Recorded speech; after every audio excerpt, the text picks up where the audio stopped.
What just happened? Well, welcome and good evening, everybody, to episode 10 of Storm King's Thunder, right here on Proficiency Bonus. We are so thrilled that you're joining us tonight for another exciting episode of Dungeons & Dragons 5th edition. Right here tonight is our very special Oktoberfest theme, where we're enjoying a cold one and some, well, for me, very American pretzels. But, that's beside the point. Anyway, we are just so glad that you're back, and we just like to do a couple shout-outs really quick. One shout-out to Team MZ for all their sponsorship and support. We thank you for helping small streamers like us get our names out there and bring our wonderful content to our wonderful viewers. So we thank you, Team MZ. If you would like more information on Team MZ, make sure you check them out on Twitter for more information. And right now, I'm just going to kind of chime us over to meet our cast for this evening. So here is our cast. Everybody wave to our wonderful viewers and say hello. I don't know how to say hello in German. Does anybody know how to say hello? Guten Tag. Guten Tag. That is it. It's literally hello. You just say hello. Yes, you can say hello, like but the informal way of saying hello. It's literally... So you've done it. Well done. Guten Tag is There we good go. day. There we go. We are live here, and we are so glad that everybody's watching. And Stumpy's already in trouble. Stumpy's already getting in trouble by Moobot in chat. And we've got Josh back. Josh is here watching us Welcome, live as well, so Josh and Stumpy. so we're glad that you guys have joined us tonight. A couple of announcements. Don't forget that we are giving away a very special giveaway at 100 followers. Once we hit 100 followers, that very next episode of Storm King's Thunder, we're going to be giving out a hard copy of the D&D Monster Manual. This is mine because I got all my little flags ready for tonight. These might be all the monsters that are wonderful party faces. What page could we possibly be turning to tonight? So I'm going to break mine out and start guessing randomly at what pages I think those were and start assuming what we're going to run into. There it is. Hey guys, I there think it one of them's is. going to be a nightmare. Somebody's on Twitch asking, "Can I follow 100 times, but in German?" You know, I really wish that was possible. I would love to see that happen. That would be fantastic. I Anyway, say follow in German. And if he had 100 follows and 100 accounts, he could enter the raffle 100 times. there you go. That's true. That is true. Also, we're giving away a set of Dungeons & Dragons dice, and Matthew said that he was going to chip in a hard copy of one of the modules, and that module will be totally up to the raffle winner's discretion. So whichever module you would like to win, if you're the winner of that raffle that evening, you could take home a module, the Monster Manual, and a set of dice. Also, we are actually one follower away from JJ's tattoo viewer decision. So if you are watching us right now and you have not yet hit that follow button up above, make sure you go ahead and hit that follow button, because we are going to set on a viewer decision on what JJ's next tattoo is really going to be. At 75 followers. We are sitting at 74 right now. So the next follower, we will have a JJ tattoo viewer decision. I'm excited about that. I've been pumped up about it since he said he would actually do that. So that's crazy. Oh, me too. Also, don't forget that on Monday nights we air Tomb of Annihilation right here on Proficiency Bonus. Matthew is our wonderful DM for that game. So Matthew, do you want to go and take it away for us? Put in a Sure, little- we're coming back up after a week off due to technical difficulties. We'll be back up and running Monday night, still on our path down towards the Aldani Basin. As last week's episode didn't happen, make sure you tune in on Monday. Your chance to win a lovely collector set of the Tomb of Annihilation dice set. We're raffling this off during the stream on Monday. And then, gonna see what trouble we can get our group into and how they make do with the situation they were left with at Camp Righteous 2 weeks ago. Yeah, if you haven't checked out the last episode yet, please go onto our YouTube, Yes, please. YouTube channel. Please do. And subscribe while you're there. But you got to check out, I believe it was episode 3.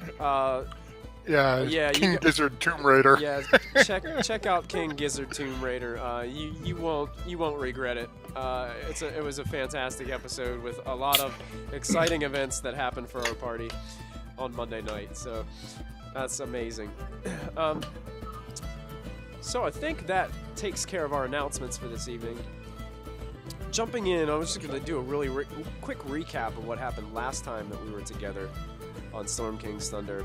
Our party had traveled just a little bit north of Nightstone to the Goblin Dripping Caves, where the Goblin leader Hark had all the prisoners and villagers from Nightstone held captive. As our party went there, they also took the elves who agreed to come with them to help, thanks to Diana's wonderful skills at being persuasive, that I still can't see how she manages to do it every single time. I'm going to have to start raising those DCs. But anyway. No. But anyway, the elves came, they agreed to stay outside to guard. Our members went into the caves and they discovered Hark. Diana also talked Hark into believing that she was a long-distant relative of his. And he was thrilled to show her around the cave. When he got to showing her the prisoners, that's when Diana decided to unleash her pet bear friend, Callista, who was in the form of a giant brown bear, who eventually beheaded Hark. And our group was eventually able to talk the rest of the goblins into following Gum Gum as their new leader. Fortunately, the ogres were still... One was charmed by Mobi and was actually helping to get the prisoners out of the cave. The other ogre was being held with a levitate spell by Mulfin, and about 20 feet in the midair in the cave, very angry at the situation. So, I think that is just about it. Is there anything anybody wanted to chime in of anything that we left out that was probably important to note before we jump into tonight's session? Really? Not that I can think of. The villagers seemed a little concerned about leaving the goblins alive. They did. And they don't know that Lady Nandar's dead yet. Yes. They don't So know. They don't know that Lady that's Nandar awkward. is dead yet. That's awkward. Yes, that is very awkward. Yeah.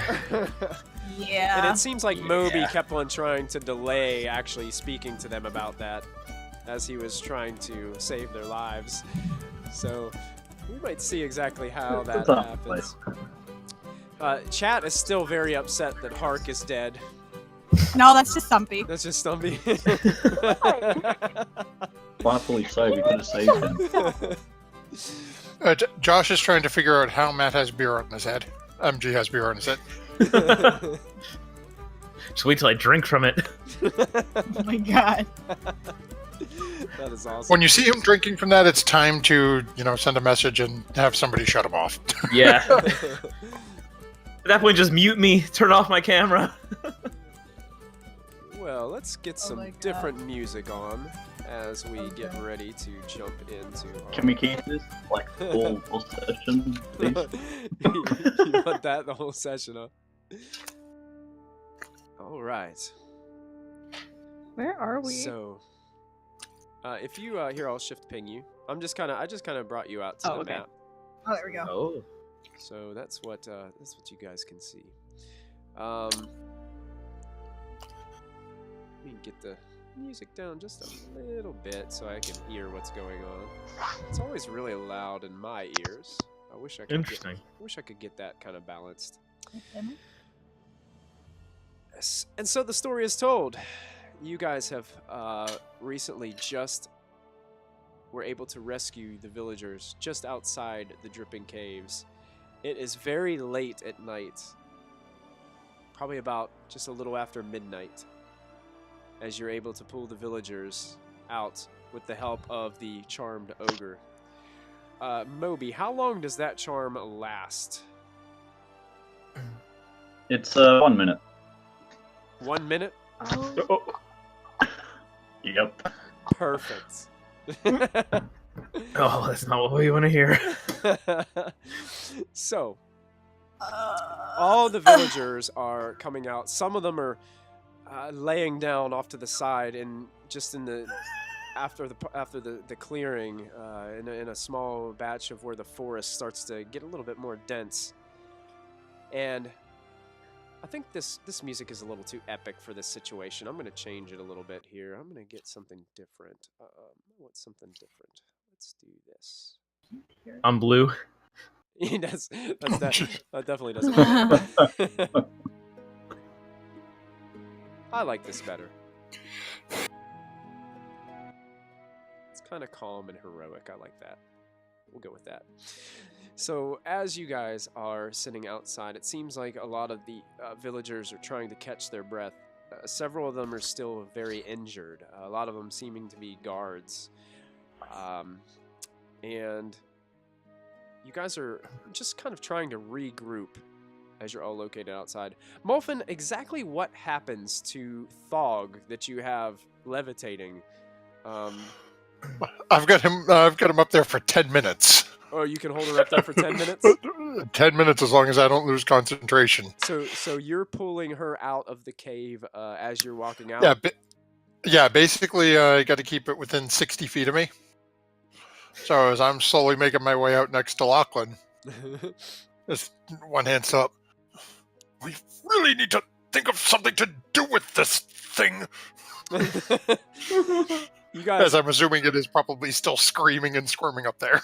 Yeah, a lot of the villagers seem kind of frightened about this, and they seem to be like trying to get reasonable farther away from this levitating creature that is just with her curly hair like just like dangling all over the place as she's trying to break free from this levitation.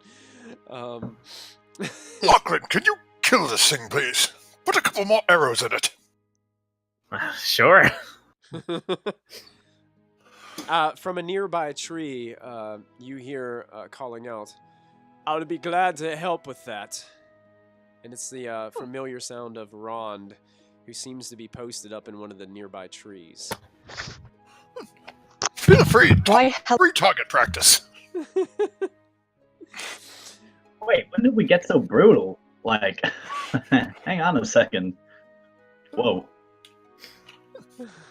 I mean, we've seen, like, this ogre in there, he's just helped all these people out. Why do you just want to, like, so recklessly kill this one? No, we're talking about the other Let one. him be. Give him to Gum Gum. She can make use of him. What's happening? I was under the impression he was trying to kill Gum Gum. Yeah, the one that's levitating. I'm sorry.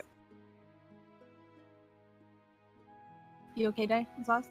Yeah, you okay? Yeah, I'm sorry. I just couldn't hear things, so Sorry. I got confused. Gotcha. Yeah, they're trying to decide what to do with the levitating female ogre. Molfin wants them to just put her out of her misery. And it seems like the elves are most willing to put a few arrows in the levitating creature.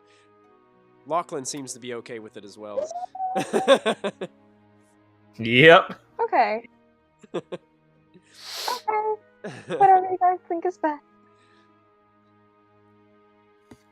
Yeah. I mean, Mobi, if you really think you can talk this thing down, you're more than welcome to try.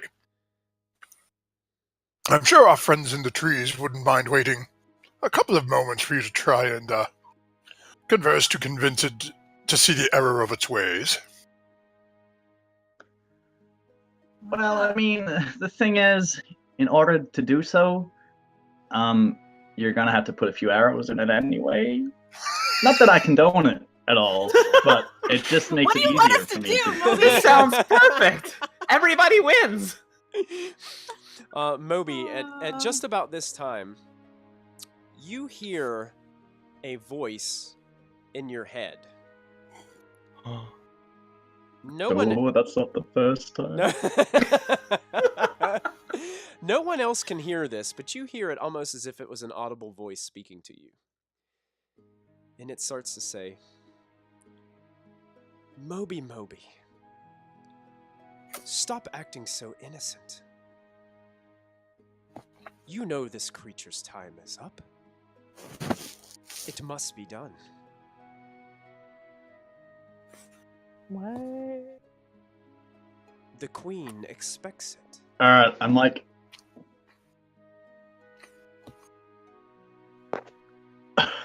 I'm a little shocked and taken aback, and I just kind of stop talking. and just Everybody else make perception checks, stand. please. Oh no. Okie dokie. Okay. Artichoke!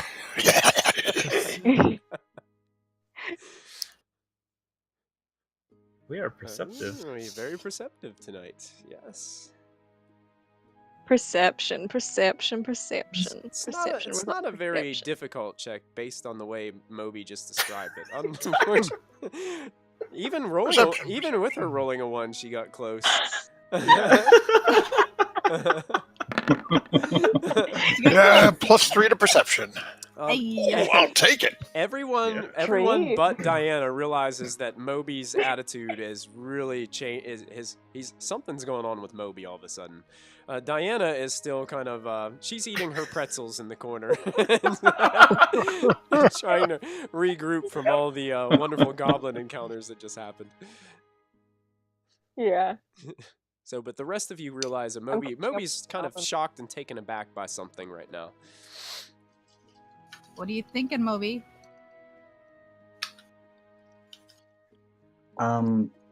Just do whatever you want. Yeah, just What? give me a moment. Really?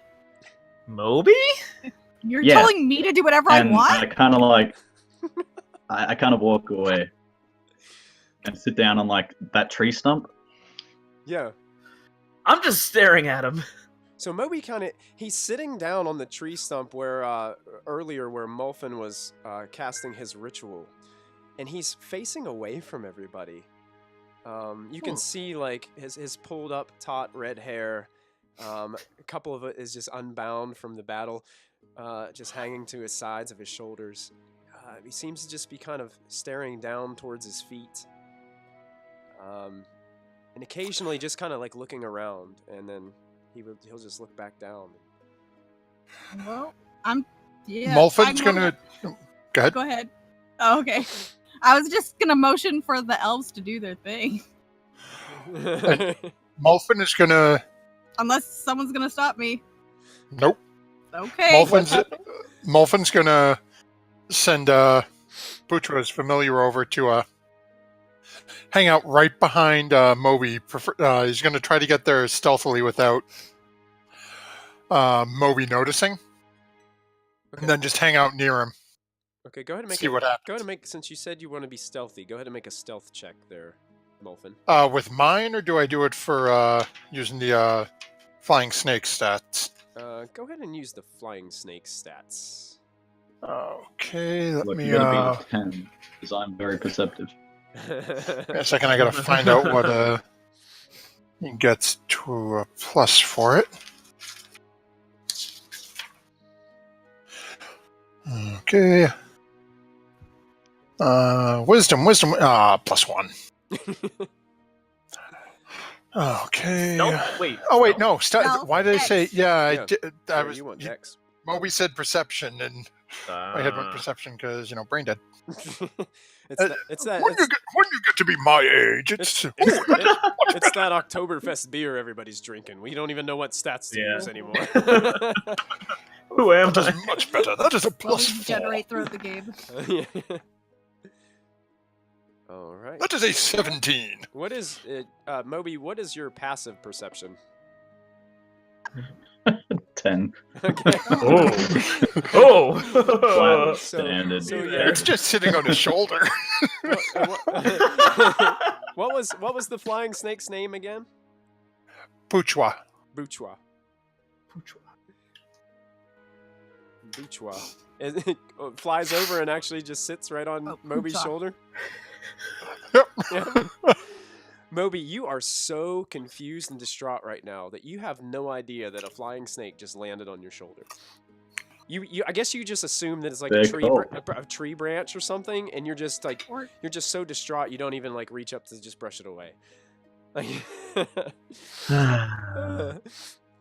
so, and then all of a sudden, Moby, you start to hear this voice again, and it starts to say, "Oh, Moby, Why do you seem so shocked and surprised? The Queen has sent me to you. The Queen has sent me to watch over you.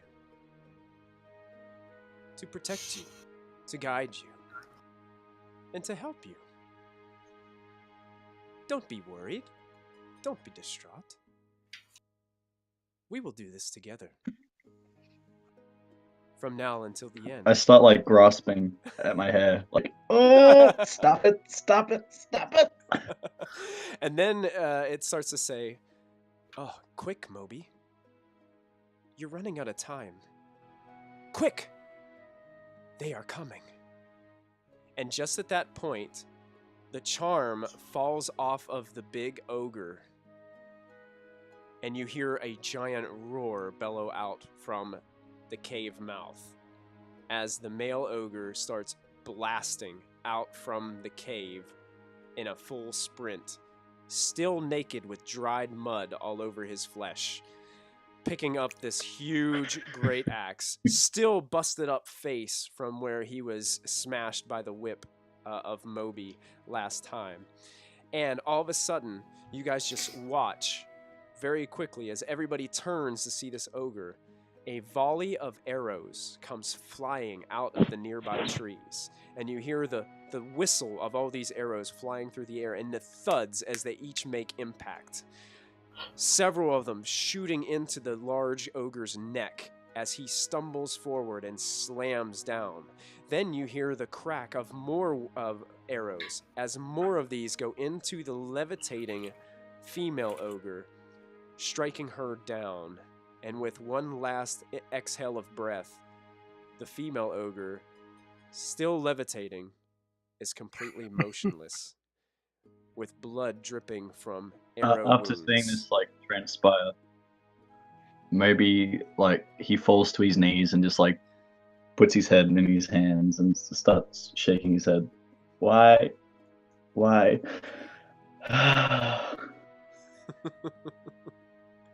Is Mobi still hurt? Is who? I'm asking in character, seeing him do this. Okay, I'm yeah. asking if Mobi is still hurt. I do not believe he was injured that badly. I'll go over to him. Mobi? Are you okay? Do you need healing?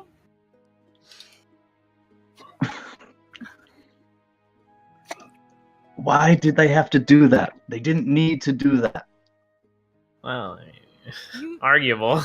You just told us to do whatever we wanted. I could have saved them. I know I could have saved them. I could have done it. Mobi, Are we close enough to hear this conversation?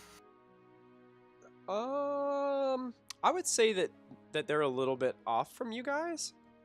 So probably. then given their- If you have is your familiar able to hear for you? I was about to say, if they're further enough that Molfin can't, Molfin is going to drop concentration on levitation and transfer his sight and ears over to Puchwa so I can sort of spy on their conversation. All of a sudden, you guys hear a giant thump as this ogre body just hits the ground in front of the cave mouth. It just goes boom and crashes. That'll leave a mess. And crashes into the ground. I put my hand on Mobi's shoulder. Mobi, they would have killed all of the villagers.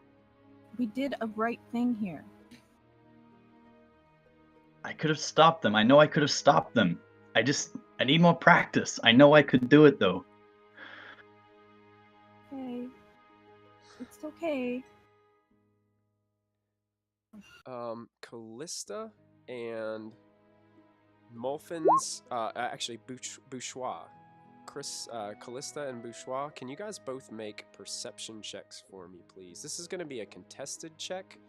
I've just got to see if I have this character sheet in here, which I hope I do. Okay. So another 18. I don't, so I'm going to just have to make a Let's see straight roll for here. this. Let's see. Let's roll 1d20 plus. I don't want to keep this page open. Let's go ahead and roll that for me.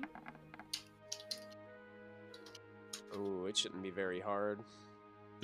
Oh, let's hope I only get a +1 for this. Oh yeah, you guys don't have a problem at all. So, Molfin, through your familiar senses, and Callista, as you're over there talking to Mobi, you guys notice in the nearby trees a little bit of movement. And how far away? not very far at all. Maybe in maybe 20, 30 feet. And I'm gonna thorn whip it. but as you look up, you notice there is a small black bird perched in a nearby tree. It looks like a raven. And it's just kind of wiggling, readjusting its wings a little bit as it's looking down towards all three of you.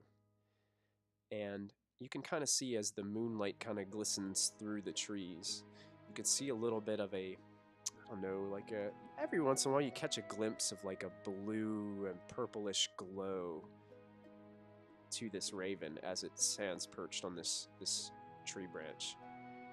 And it kind of looks down towards you and tilts its head, goes back, kind of scratches under its wing with its beak, and continues to look down. And Mobi, in your head, you start to hear this voice again. Mobi, you knew it was right. You knew it was their time. It was their time to go. No one cheats death. Out loud, I kind of say, no, it wasn't right. It wasn't. They could have lived. It didn't have to happen like this. It didn't. Can I thorn whip the raven? you can make an attempt, sure. Okay.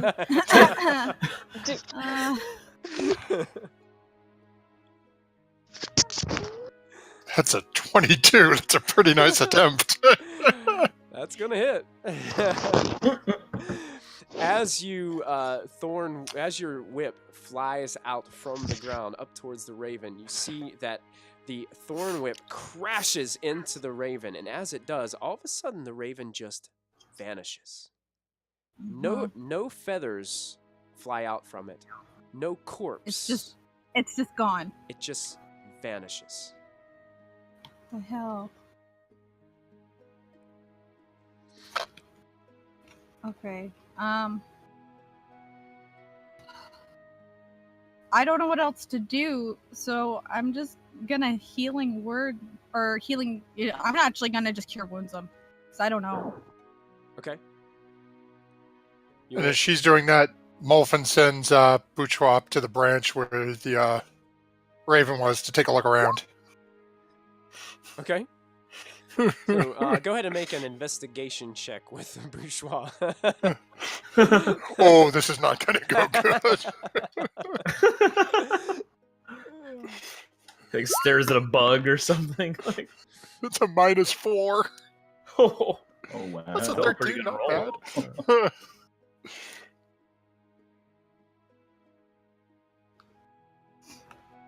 Not bad. All right. Let me double check something really quick.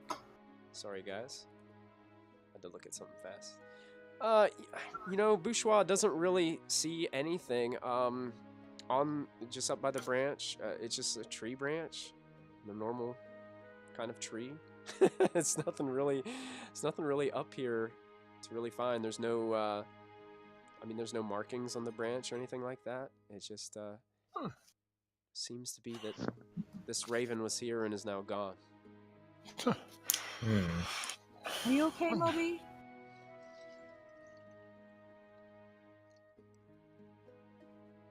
Look, I'll be fine. Just give me some time.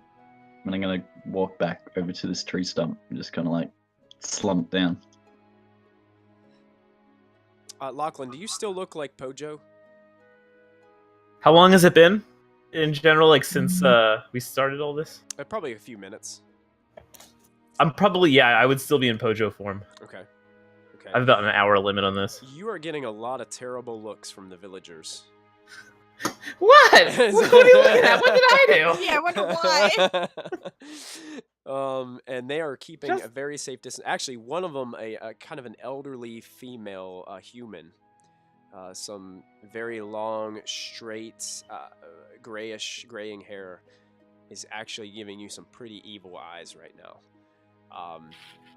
It looks like she could just rush up to you and just start, just start smacking you, like that. That's the feeling you're getting. Hmm. Can I do an investigation check around where I saw the raven, or perception? Yeah, you can do an investigation check, sure. Okay. It's really just as you're kind of searching through the ground, you see a lot of dead leaves lying on the ground. There's kind of it's a light forest here, so just a few trees here and Can there. I do- Spread out. Can I also do an Arcana check? Like, would I have known what if I saw it glowing? It wasn't necessarily. I guess I described that wrong. It wasn't necessarily a Okay. glow. It was more like kind of like. I guess whenever you see the color black, sometimes you can see some of the hues of the color that's involved in the black that kind of pop out depending on what light is shining on it. So it wasn't. I was just kind of add some flavor to the story. Oh, okay. So it didn't look like. It wasn't like a I beaming imagine- glow like coming No, out of it. I or imagined anything. like its eyes were glowing or something. Like was off about it. That's all. You know, there wasn't anything really off about it other than the fact that it was just kind of like chilling there, like staring at you guys. Okay. But it's like 100% gone. There's no body, nothing, no feathers even. No feathers. Doesn't even seem like any evidence that was there. It's just Okay. disappeared. I'm just gonna keep that for future note. That was weird. And Mobi's acting weird, so yeah. Yeah. I'll head back to where everybody else is. Okay. And as you guys are headed back, all the villagers keeping their distance, some giving Lachlan very evil eyes. You guys also notice that Gum Gum starts to walk out of the cave. And starts... My lady. Lachlan bows.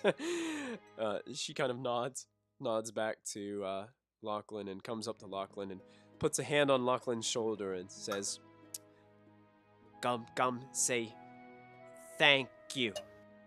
Aww. Oh, you're welcome, Gum Gum.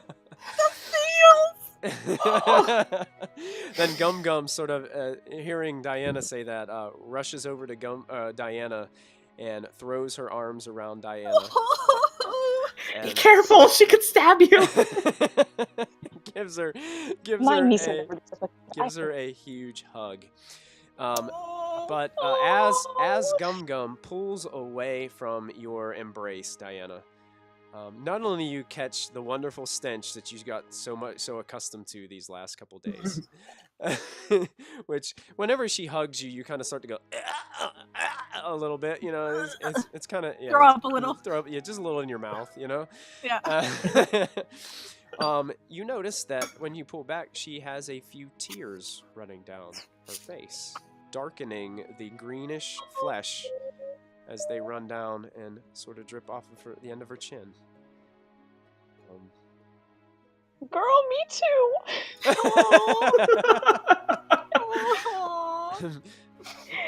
Oh. Gum, I will write you every single day. Gum Gum have to move family. Gum Gum move tribe. Oh, That's a good idea, Gum Gum. that's understandable. Yeah. Gum Gum still worried about Blob. Oh, right. Oh, yeah. Well, and I kind of turned to the party and God.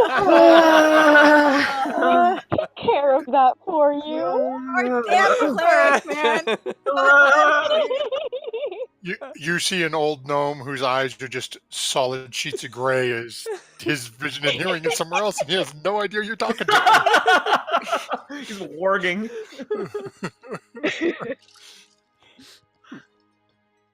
I mean, wouldn't it be safer for So them if to the rest of the leave? party doesn't mind, I mean, it's, only my niece, and, we kind of owe Oh her my because she kind of doesn't God! We owe her. Wow! She's family. I know, but maybe it wouldn't be the worst idea for them to find a new place to stay. It might be safer for them with all the humans and elves around. I don't know. Yeah, there might be people seeking revenge. Right, that's what I'm worried about. I'm worried they'll come back and just finish the job when we leave. Oh, yeah. Yeah. As much as I'd love for them to stay, Well- I'm just worried. Yeah. I'll explain that to Gum Gum as best I can. As you guys are having this little huddle, like away from Gum Gum, you guys didn't really notice he was there, but Rond has been standing kind of behind you, hearing this whole conversation, and he's just got his hands like curled up like this, and he's just got this bewildered, just dumbfounded look on his face. And he looks right at you, Diana, and he's like, you do realize that if they stay here, they're eventually going to go and kill and raid innocent people. You do realize this. They are goblins. I That's was racist. thinking maybe we could open a temple and they would be fine. You were gonna open up a temple for them? Yeah. Why Oh not my convert God. them to Ilmater and make them stop eating people? Diana, you were adorable. Ron just starts laughing. Stop eating people. Oh, my dear. They are goblins. You know what goblins do when they step into our deep forest? They die by my arrows. And that's what we don't want. Well, I think you're a little bit racist there, sir. A little bit.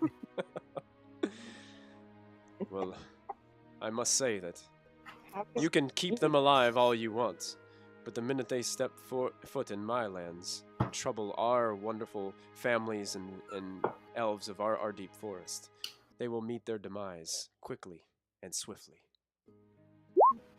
Yeah, we should get the goblins out of here. I agree. I think we should get them Yeah. as far away from the Ardeep Forest as possible, or tell them to go as far away from there as possible.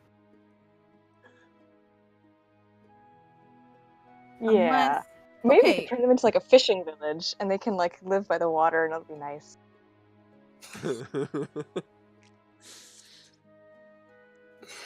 I'll turn to Ron and I'm like, can you guarantee them safe passage for the next couple days just for them to get out of here so they're not going to disturb you guys anymore? Yeah. I can guarantee you safe passage from us, but I cannot Okay. guarantee safe That's- passage from anyone else. That's all we can ask. Yep. Besides, my men and I are headed back to home. We need our rest. We've spent a day and a half Okay. chasing orcs, killing orcs, and now killing ogres. Those are our hobbies too.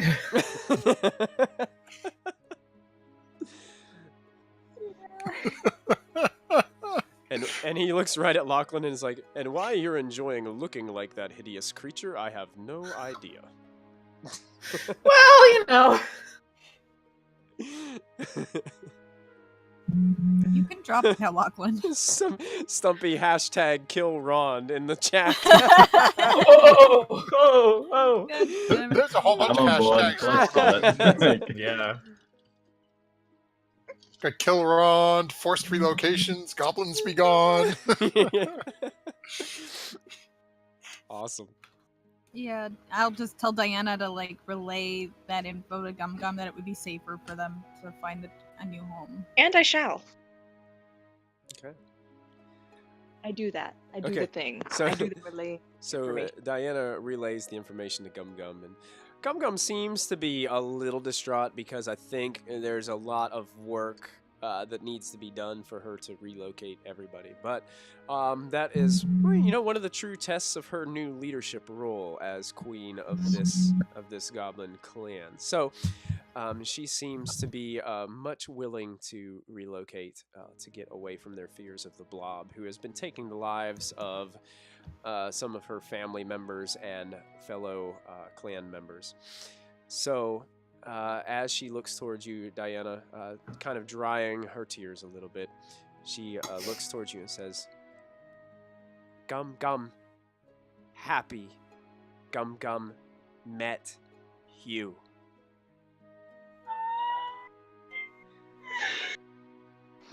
And she reaches into a pouch beside her, and she picks out and she holds out her hand and opens up her hand, and there before you is a giant blueberry muffin.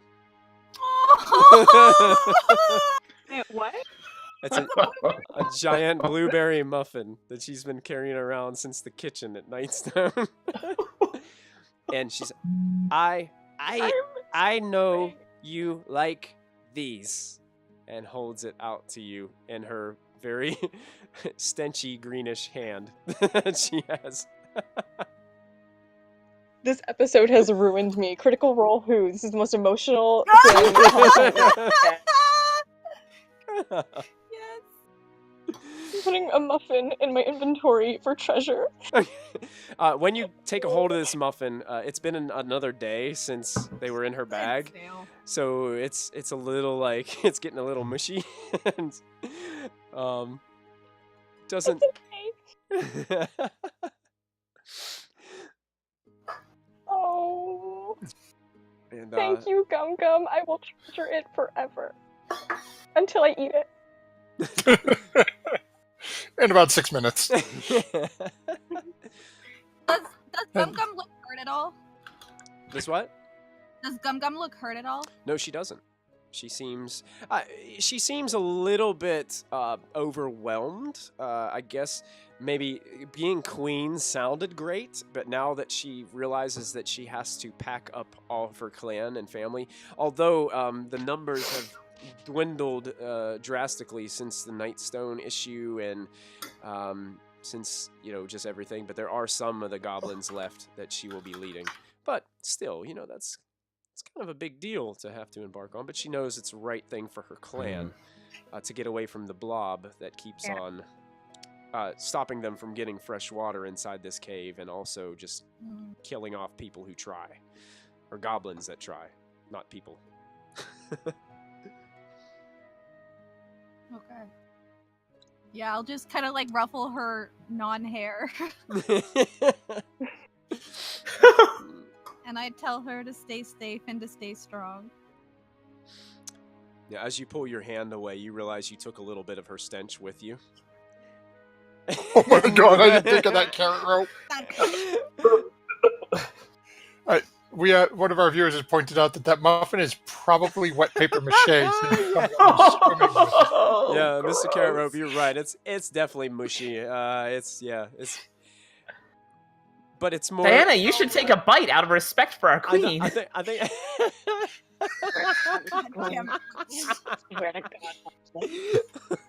Lachlan always throwing people under the bus. It's great. For real. One of these days, man. I will take a bite of the muffin in respect to my niece. Okay, so Diana takes a bite, and it's. Should I make a constitution? Go ahead. Why not? Do you throw up or not? Let's see if you can actually keep it in your mouth. I want a nat 1. I want projectile vomit. Not on me! No! Okay, if I fail this, I would just like to make a secondary stealth check to see if I can discreetly spit it out. Sure. Alright, where's my Reasonable. constitution? I'll let you do that. Constitution is up here, I think. Alright, here we go. You just passed. You just passed. So the DC was 14. So as you're biting into this, it's just this mushy textured. It's kind of like how some people don't like bananas because of the texture. It's kind of like one of those, but you're able to kind of just convince yourself that it might be something else. And there's JJ with his bananas. So he's kind of, you're just kind of like chewing, and you take one of those big gulps and you just swallow it down. And Gum Gum seems to be well pleased and happy. Okay. That you shared her wonderful gift to you. Gum Gum reaches back into the pouch and pulls out a silver pot that she had stolen from Nightstone and puts it on her head. And then looks at you confidently and says, Queen Gum Gum, get clan ready. And kind of tips her new hat at you, Diana.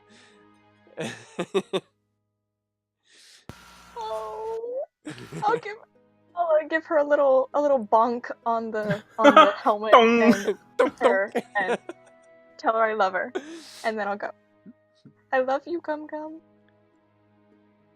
Gum Gum's kind of confused at first and says, "Love you," and then turns around and starts walking confidently back towards the cave, the moonlight shimmering off the silver new crown helmet that she put on herself. And kind of as she disappears into the darkness of the cave entrance, the shimmering and shining of the helmet disappears as well as she walks away. Kind of gives. I pat Diana on the shoulder comfortingly, like it's okay. Michael, why did you do this to me? It comes with the role of Dungeon Master. I've got to do this stuff. I would Feels just like to point master. out, as a viewer, Diana did this to herself. She saved her. Yes, you Because did just do let this the to little yourself. goblin fall She down did and That's you know what? That's what I'm gonna say from now on. Michael, why'd you do this? You did this to yourself. The choices your character made led to this. Like to teacher sometimes. I didn't fail you. You failed yourself. That being said, Molfin is just gonna sick his familiar right back on Mobi's shoulder and then pull himself out and join the land of the living. Oh, so the you're having him fly back to you? No, I'm having him fly right back and just plop Okay. down on Mobi's shoulder and not stealth, not nothing, just sort of. Moby, a flying snake, a blue flying snake, just slams down on your shoulder. You notice it this time. I kind of like grab my hair and like protect Mannix, who's like currently in my hair. At the moment. Mannix kind of rushes out of your hair a little bit and goes as far on the other shoulder as he possibly can.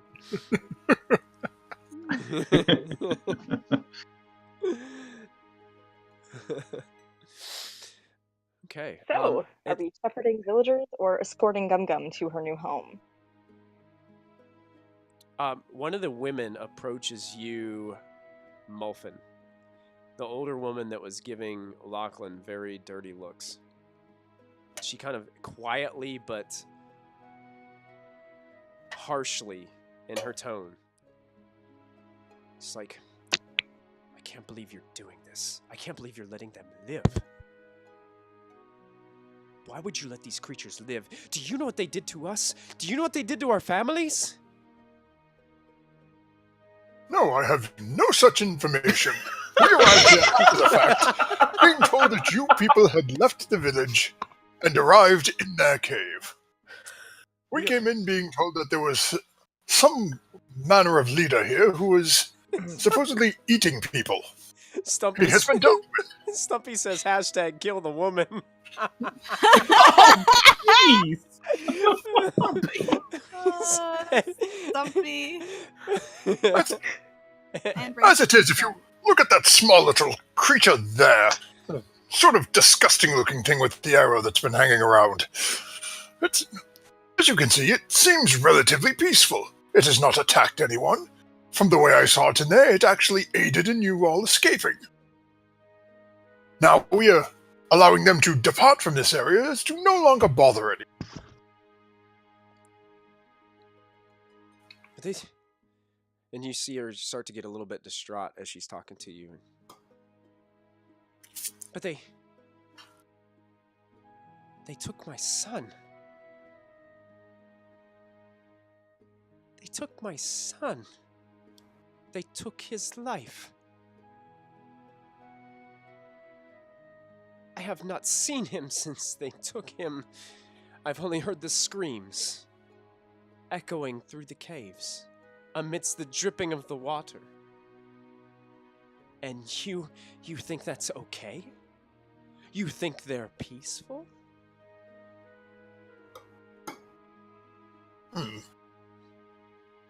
They took him away from me! Do any of us hear this? Oh yeah, you start to hear her now because she's getting kind of loud about it. And she starts to just loudly start to weep. And just keep on saying, like, angrily in her face as she's crying, they took my son! It wasn't me! Says Pojo. Molfen at this point is... And she just looks right at you, Pojo, and she's like, "You're just as much to blame!" And she points towards you. Am I?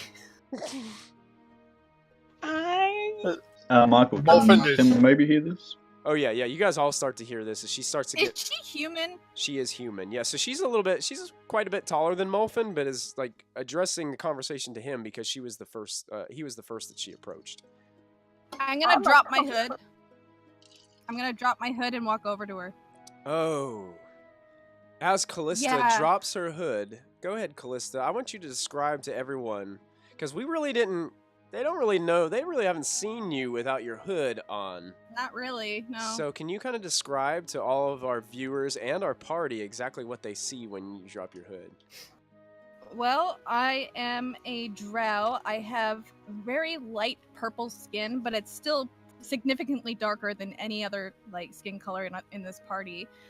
She has... What color eyes do I have? Yeah, she has platinum silver hair, purple eyes, or dark teal eyes, and purple skin. And she is rather short for a drow, but she has a cold expression as she's like glaring at this woman. Plot twist. Yeah, her platinum hair really beams off the moonlight too as she pulls the hood down, and you said turquoise eyes? Yeah, like dark teal. Dark teal. Under the moonlight, they seem a little bit lighter in tone, especially in the just this beam of the moonlight. But you guys get a glimpse of actually what Callista looks like for the first time. I mean, you guys could tell something was different about Callista this whole time. Maybe catching a glimpse of her skin tone, but you weren't sure if it was just the shadow from underneath her cloak and hood. But now that you get to see her for the first time in real plain view, you can see exactly who she is. Hey, And as she is walking over, she sees Molfen is at a complete loss on how to deal with this woman. As she's getting more and more hysterical, Molfen is just sort of looking at her with this sort of "what is wrong with you" look. And the hand I'm guilty. is toying with the crystal on the top of his staff. Diana is freaking out because she thinks it's her fault. So, Callista, do your thing. So as Callista is slowly approaching, the woman looks up and kind of looks at you through squinted eyes, trying to get a better view of who exactly is approaching. It's kind of like a waiting for you to say something to her as you approach. She's still kind of angry and tears jetting down from her eyes as you approach. But it seems like she's expecting you to say something to her as you approach. Yeah, I get up in her space. Not in her face, but enough to be like within touching range. And I tell her, No one is innocent in any of this, not even you. I was imprisoned by humans almost all my life, so should I kill you? Simply for being a human? We killed the Goblin King that killed your son. There's a new reign now. Should we kill all of them for that one goblin's monster's actions? Should I kill you for your people's actions? What have we done? Exactly. What have you done? You're human. That's all you've done. We're just simple people. Simple And people. I was a simple child. Our job. What did I do? I was born different. Our job was to run the windmill at Nightstone. That is what we did. That's what our whole family... I'm sorry for your loss, ma'am. I'm sorry for your loss. But Gum Gum is not to blame for that.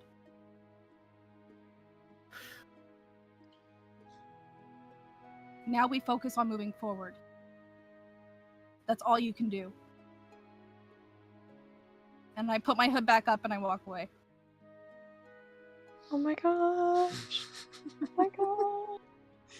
Oh my god. As Callista's walking away, she looks back towards Amalfin and looks towards you, Malfin, and kind of quietly looks over your shoulder towards her, but is talking to you.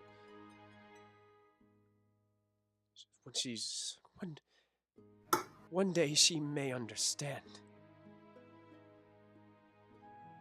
One day she may understand this hurt that I feel. I can't. You don't know me. I can't. You don't know me. and she's. And I will say that rather loudly. and Malfin, she looks right at you and she says, I won't get Olaf back.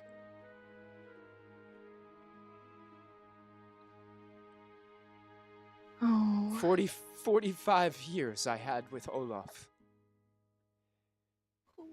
45 years. He still had many more to live. Many, many more. You should know about this. She's looking right at you, Malvin.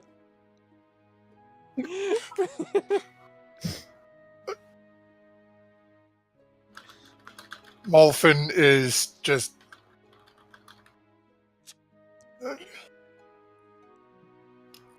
looking around. Callista's walked away. Is there any backup around Malfin? Other than I'm here. Lachlan, who looks like Pojo. Pojo. I will say that I went within 60 feet of you, Malfin, just in case she decides to do something. Diana is here for this. But I am giving her space.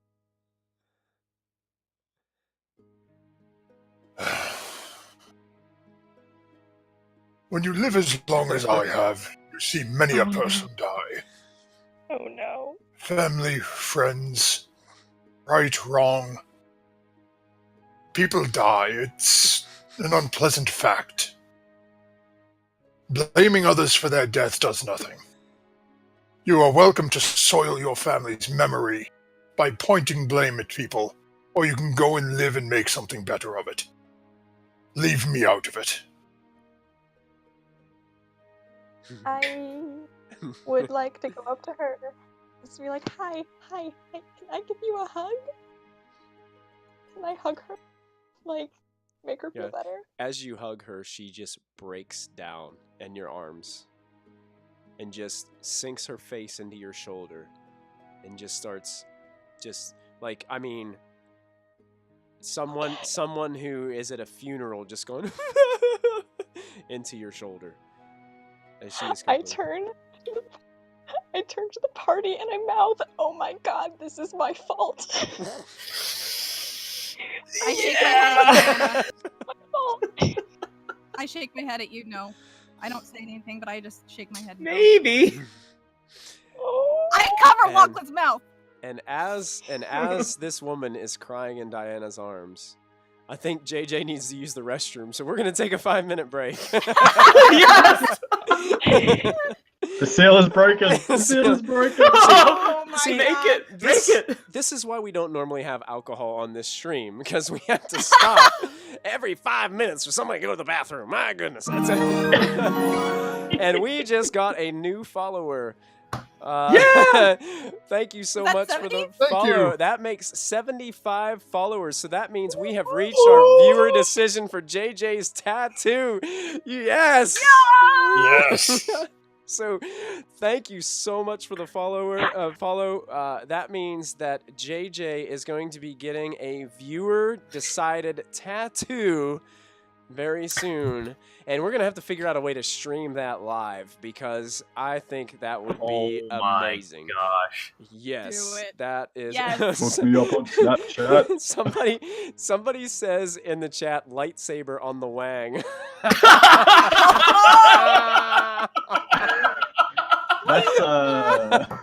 That's actually relevant. But that's a story I- for another I time. don't. What? I don't really think we'll be able to live stream that. But Yeah. I think Twitch has rules. That's why. I think somebody wants Gum Gum tattooed on the wang. you know what? I was thinking a Gum Gum tattoo would be awesome. Me too. Like a Queen Gum Gum tattoo, that would be amazing. Big boy loves Queen Gum Gum. And every time you look at that tattoo, you will remember all of us in this wonderful campaign. Please, I We just should want get this group cube on my ass. That's all. Oh my God. Awesome. Keplin chimes in with Gum Gum as well. So I think, coming into this campaign, I tell you, I had no idea Gum Gum was going to be such a big role in this. Like, there's only a little small section about Gum Gum in this book, but we made Gum Gum last for several pages. My bad. And who knows what her future brings, you know? And who knows, we might see Gum Gum again. That's not bad. So, right now we're going to take a 5-minute break. It's Oktoberfest, so we all got to use the bathroom. So, so we're going to go ahead and take a break. And we will be back with you guys in just a short moment. So stick with us right here on Proficiency Bonus with Storm King's Thunder, episode 10 tonight. We will see you guys in just a moment.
Well, welcome back, everybody, to Storm King's Thunder live right here on the Proficiency Bonus Twitch channel. My name is Michael, your humble and most merciful dungeon master. It is Oktoberfest. We are celebrating with a few cold ones and some pretzels as we are just chilling, enjoying some Dungeons and Dragons 5th edition. Excuse me, I dropped my awesome BB-8 paper towel that I got. That's a whole other story. We'll save that for Star Wars night. So we are so glad that you're tuning in to this channel tonight to watch this amazing episode. We're on episode 10 of Storm King's Thunder, and I'm going to go ahead and update our followers right now. We just hit 75 followers, so our next viewer decision will be at 80 followers. If we can get up to 80 followers, we'll have a viewer decision. And 75 followers means that JJ has decided that he's going to open up his next tattoo to our viewer decision. So one of our viewers, anybody that watches this channel, you get to cast your vote for what tattoo you would like to see JJ have.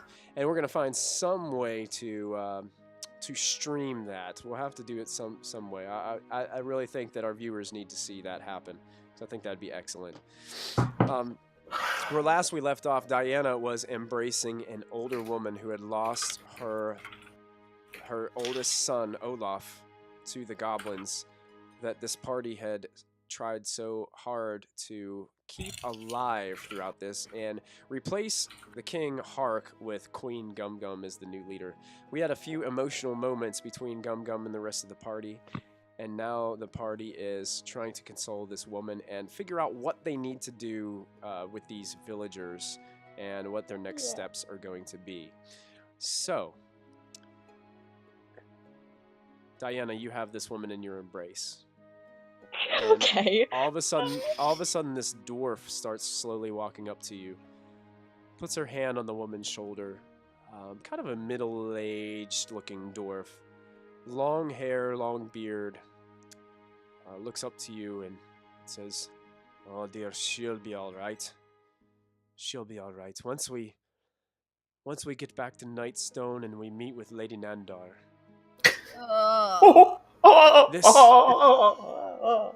the rebuilding of our wonderful town and village will take place." Lady Alyssa Nandar? lights up her pipe and starts smoking. Yeah. Lady Nandar, right. Okay, so, ignoring Lady Nandar, I just, would like to turn to the woman and just be like, it gets easier every day. You just, it's a choice, really. It's a choice. And then walk away. Just walk away. The woman, you kind of walk away from her embrace. She stumbles a little bit and looks at. Oh wait, no, I'm gonna let go of her. And she turns to the dwarf and kind of rests her head on the. She has to kind of. She's an older woman, so she's kind of hunched over a little bit, so it's not so hard for her to kind of lean on the dwarf a bit. And you can see that he's consoling her, but he has this look of hope in his eyes. He has a kind of a sombering look of sorrow in his face, but he knows that it's going to get better. I have to tell him. How far away is this stump that I'm sitting on from this conversation that's happening? 25 feet. Gum Gum? No, Gum Gum's already Can I hear all this? Okay. Yeah, you can hear what's going on. And you can hear him kind of saying something. I'm just gonna like... It will be all right. We'll be back at Nightstone soon. We'll be back there. Wait. From my stump, I'm just gonna say, look, Lady Nandar is dead. She's dead, and that's that. We need to get you home. At that, you see several jaws drop as several of the villagers, some of them lying on the ground just resting up, some of them leaning against trees, some of them just sitting there, some of them standing around talking worriedly. They look towards you, Mobi, standing on this stump as you say that. It seems like a hush just comes across the whole crowd of people as they look your way. some of their faces just washed white with disbelief. And you see the dwarf, his eyes very confused looking. But didn't she send you here? Didn't she know about us? She didn't send us here. She sent No. us to Nightstone. That's not what happened at all. I'm sorry to say, but she's gone. What happened to her?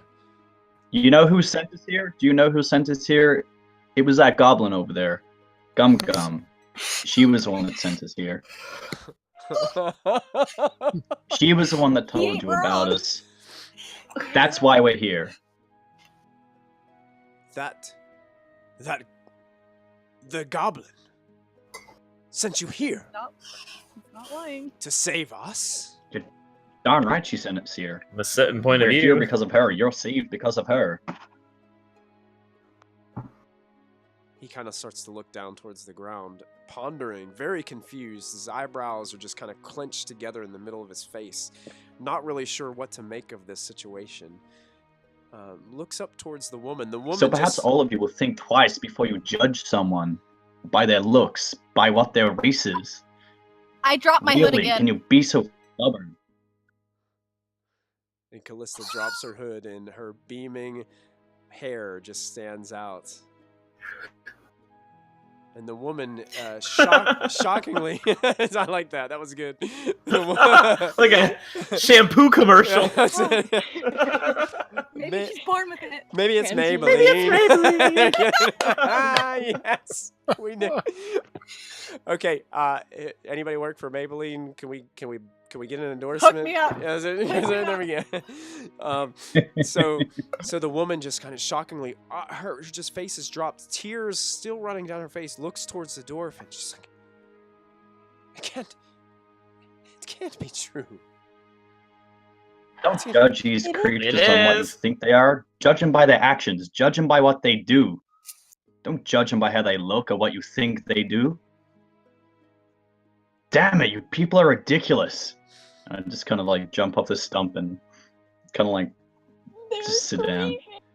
And the rest of you are completely shocked by this, because this is, even though he is standing up and defending Gum Gum, this is different from Mobi than what you guys are used to. Even Lachlan and Mulfin are a little bit surprised by this. This doesn't seem to be the Mobi you've known. Okay. Wow, you good there, buddy? You Ye- all right?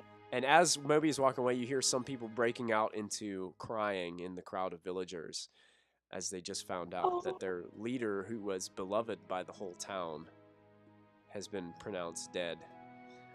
Oh, okay. I will try and diffuse the situation now. Here we go. No. Listen, I just wanted to say that although the tragic passing of your lady has happened, that I think that Ilmater has given you all a second chance, or whatever deity you believe in, has given you a second chance at life, just as he's given the goblins a second chance to redefine their legacy and to redefine what they choose to be. This is now your chance to build anew and to build something greater than there was before, with new authority, namely the Zenturum. The Zenturum have your city. Anyways, bye. See? That was going so That deep. bomb. It was like, oh, hey! She was doing so well. she was doing so well. Hojo says they're really good! It's okay, my husband leads them, it's fine. Does anyone in the party, I know, player knowledge, we all know that Callista sent the guards away to go get help. Does anybody in the party know that? I don't remember if Callista told everybody. Did Callista? I thought not. Did you keep it a secret, or did you tell everybody? I would have told them. I know for once... sure Moby no, doesn't know. You know for sure Oh, Moby doesn't know? Okay. Okay, well, I thought, to retcon, This is what I thought I did. If I didn't do it, you can say no. But I thought after I had sent the letter, I had gone back to the group and I wanted us to make sure that there was no Sinderm around, there was no anyone around us, and I probably would have told them. Okay. But if I hadn't done that, you can say no. No, I'm fine with it. I'm fine with it. I honestly just don't remember, but we can say that occurred. So you guys know that those guards that left were saying that they were seeking help for that one that was completely post-traumatic stress, just going off the wall. The Zentrum were kind enough to let them leave to go to Daggerford. And I gave them a letter and her ring. Yes. As proof. Oh.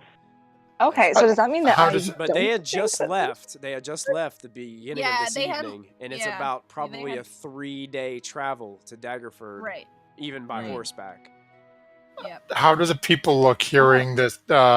Hearing Diana say that her husband, leader of Zendar, is now in control of their city. They're wait, do I know? She said that rather rapidly, so probably only Morak, the dwarf, was probably the only one that really actually caught that. The rest of them are almost still just completely distraught of the news and are crying amongst each other in small circles of people, families comforting children, because the children loved Lady Nandar as well. She was very much somebody that was looked up to at Nightstone. That was so inspiring. And so Morak did catch what you said, Diana, and as you're kind of walking away, you can tell his facial expression is a little bit worried now, where there once was hope in his eyes. That hope has been replaced with confusion and more so, I wouldn't necessarily say fear, but a little bit of just dumbfounded. He doesn't really know what to do or how to respond to the situation. They are ill prepared to go try to take their town back, and they don't have to. They have a spot in Zentarum town. So I mean, you could all just go live with the elves and make attractive half-wood elf babies, but you know.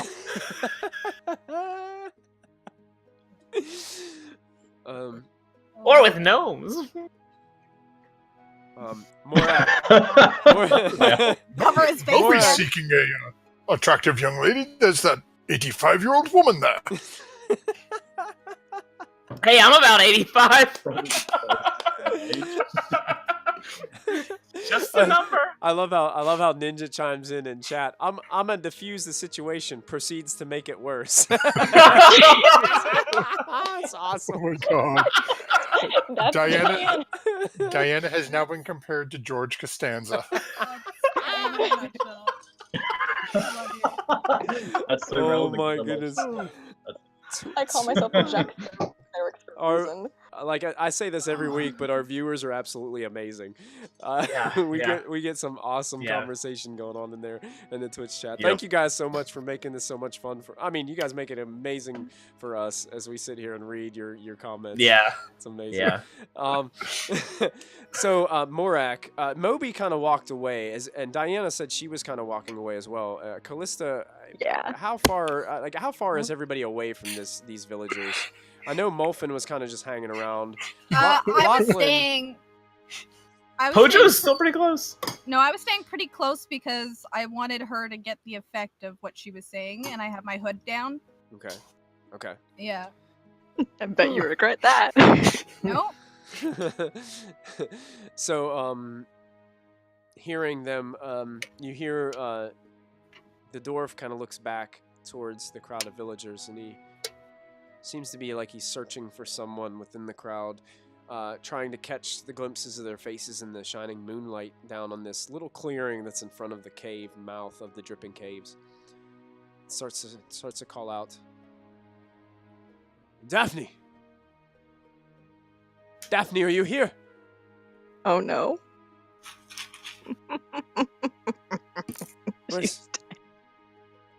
Where's he looks towards the older woman. Have you seen Daphne?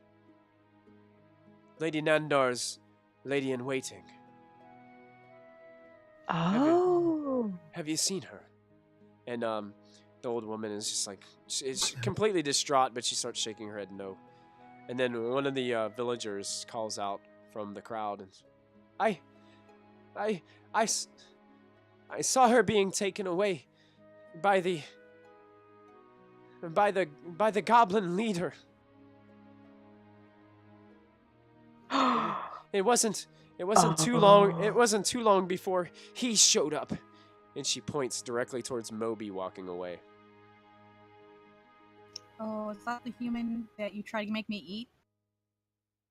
I realized that. Yeah, I just realized that. Yep. What did she look like? I asked the villagers, what did she look like? White, black, dark hair, light hair, pink of the flesh. What did she look like? Medium rare? She was a Medium rare. God damn it. She was a Titharian race human. Light skin with wonderful, beautiful blonde hair that was braided about to the middle of her back. Very innocent looking That woman? young woman. Is that the woman that we... Go, that he tried to- Callista, and, well, Yep. no, I guess it would be only Diana, because I think, Diana, you were the only one that actually saw it. Callista never went into around the bend. No, I did when I went to you- go get Oh, yes. Snigbat. Yes, go ahead. Both of you make perception checks for me. Oh my Wisdom God. perception checks. Not gonna be good. Oh. What is going on here? Diana rolls another 1 on a perception check. I have a 6 proficiency in perception. How do I keep failing my perception checks? Callista, you don't feel that this description matched that of the corpse that the goblins and Okay. rats were feeding on. Diana, you are almost convinced that yes, Daphne has been eaten by the goblins and she is dead, according to your point of view. Callista thinks otherwise. No. I turned to Callista. I'm like, oh my god, oh my god, oh my I god. put both my hands on her shoulders. Diana, I don't think that was her. It's okay. No. Who are you guys talking about? No, sorry. Diana? Oh my god. They made Diana? us eat Daphne. You almost made me eat my shoulders. Wasn't her. Listen to me, you. I kind of like shake her So shoulders. to get her Diana, to stop. Diana is completely convinced that she almost made you eat Lady Nandar's lady in waiting. No. You almost made me eat someone, but it wasn't her. Oh, that makes it better. Are these two still standing right beside us when Yes. this is happening? Pull her aside. I don't want people to hear me say this stuff. Yeah, we're like whisper shouting. Mulfin and Lachlan and Mobi, she's kind of shouting a little bit, so yeah, you do hear. As she's losing her mind, I look over at Callista and say, Do something rapidly, or I will. It She wasn't is starting her. to damage their calm. Listen, we don't know where she is. We haven't seen her body. It's safe to assume she might not be dead. Oh, think- are you sure? We should. What'd you say? I'm trying to What think. was that? Pojo is still saying, "Who's that?" Pojo. I know it's you, but Pojo, do you remember seeing a lady of that description in with the prisoners when you guys were helping them out? Do I? What was that, Pojo? I'm wondering, do I remember seeing some golden-haired lady when I was looking at the prisoners?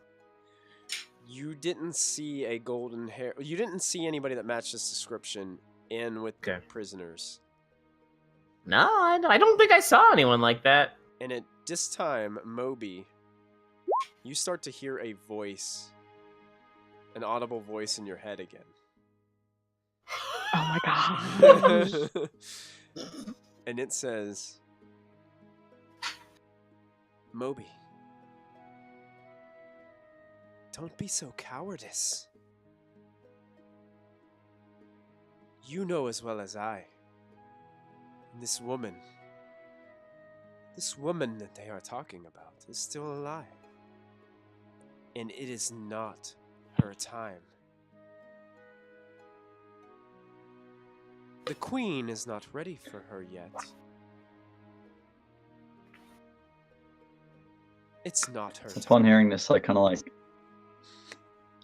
I stop and like I turn around and I just start rushing towards the entrance of the cave.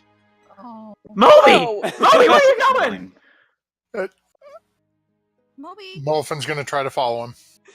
As you guys Man, I'm hear- Gramps, wait! Gramps, wait! Lachlan, come along. And at this time, Lachlan's spell begins to end. And he fades from looking like Pojo back to his forest gnome form. Handsome His forest gnome. dashing debonair form. Shut up! Absolutely dashing. As Some of the he- humans think I look worse. Yeah. Actually, a lot of them aren't even paying attention because they're just so distraught and crying. But a couple of them do. Like a couple of the children are like watching this happen, and they're just utterly shocked as this happens. Like a goblin just automatically transforms into this little gnome, and he sticks his fingers out and his tongue out at him as he's walking by. Diana and Calista, you start to hear the footprints crushing leaves, dead leaves beneath his feet as Mobi starts rushing towards the cave mouth, and all of a sudden you notice Molfin and Lachlan quickly following behind. Moby! What are the gnomes doing now? That's a great question. Oh, I kind of What think to even myself, do we know? where are you? Where are you? Where are you? If she wasn't... are we close enough to Moby with me and Lachlan trying to keep up that we can converse? Yeah, you guys are right behind him. He's kind of he seems like a gnome on a mission right now. And I'm transferring you guys back over to the cave. Yeah, I would have started following because Moby's been acting weird. Well, That's an I am understatement. alone with the villagers, and And I will talk to them. Oh God. I'm gonna get rid of Leaving these Diana ogres alone with the because villagers. they are This will go gone. well. The ogres are dead. I'm gonna get rid of them. Oh, yeah. And the goblins are also not in this area right now. So they are actually somewhere else. So I'm going to move them out here. I'm going to go ahead and get rid of this dead rat. We don't need him out here anymore. Hark's gone, so I'm going to get rid of him. Rest in peace, Hark. There he goes. He's done. pieces. Fight the good Yeah. fight, sir. Yeah. That's it. Hark is dead. Hark is dead. Hark is dead. And I'm just getting rid of all these goblins because they're not here. Gum Gum has them. Gotta turn the somewhere boot. else. So yeah. I'm gonna bring Callista and Diana back down here to the three gnomes. I think Diana was staying with the villagers. Oh, was Diana staying outside? I sure was. Okay, so Diana's not here. I'm just gonna leave her. Oh, at the dear gate. God, and help us. I'm just gonna. We're leave going to her- walk out there. There's going to be a full villager riot. And there might Yeah. be... No, not. Diana will be out there. Don't worry. My husband murdered all the guards, murdered Lady Nandar, murdered your animal, but he's a good, kind leader. I love Stumpy in chats. R.I.P. the beloved Hark human girl love story. Oh. As Moby is charging in, Malvin's going to say, "There was a pathway down on the right up ahead. We didn't go down that way. What are think you that's- looking for? And could it be down there?" I think that's where they said the blob was, wasn't it? The blob!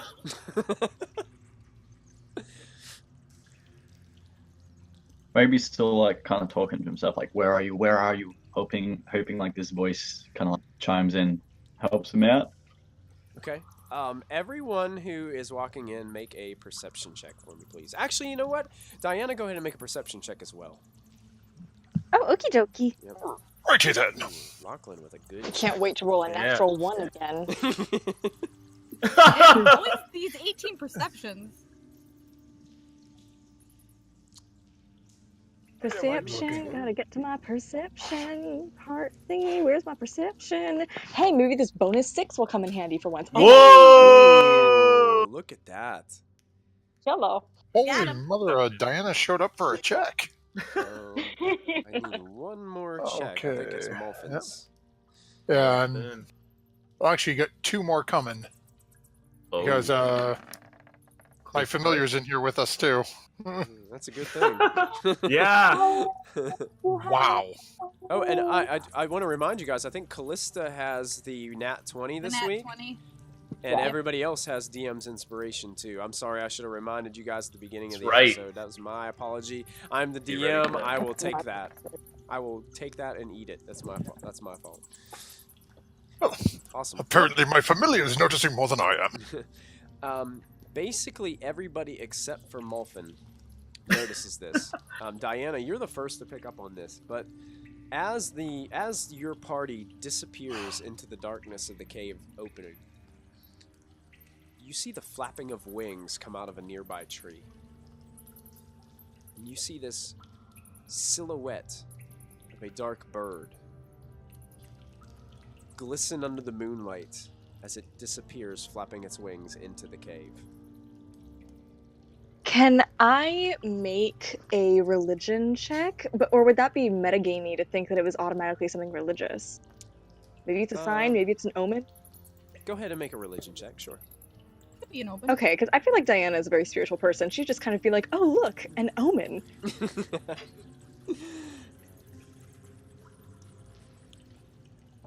I hit it. I hit the button. Did it roll?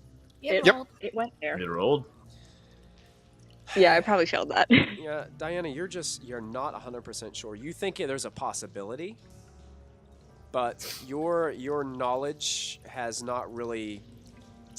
You haven't had any study on anything this extensive before, so Okay. you may have heard rumors or things like this before. Some type of maybe spirit taking physical form or something like that, but that's about all you really know. Would it be enough to pique Diana's interest, or maybe her concern for the safety of her party? Probably a little bit, but Hmm. the weight of the situation outside has really kind of beared down on you, as Yeah. pretty much everybody in the village is distraught and crying and not really sure what they're going to do next. So your mind is kind of almost in another place right now, thinking about how you're going to try to settle this situation. I'll just stay and try to comfort the people and ask if anyone needs something. Okay. The rest of you, except for Molfin, your familiar kind of lets you know as you're. You guys can. Some of you can hear the flapping of wings. That's weird. Flapping behind you and flapping into you. Is it- And then would you. Go ahead. Oh, I was just gonna say, would I recognize it as the same one? Actually, you notice it to your right. It lands on this stalagmite right over here, and it Where? just. And you said my familiar would let me know it was coming in? Yep. It lands over there, and it's kind of just. I don't see scratches- myself on the map, so I can't see. You can't see yourself on the map. No, Really? Right here. I don't Just see anything. scroll down. Are you shift pinging? I'm shift pinging. Yes. No, I don't see anything. Okay. Let me check something really quick. Oh. I can see Mobi and Lachlan, and that's it. Oh, weird. Cause you're like right. We're the four of us are forming like a. A line? Yeah, you Like guys are a- like in a diamond I shape can't- right there. Okay, let me refresh. Has sight. Okay. Yeah, I'm hoping that Weird. I'm hoping that you can see there.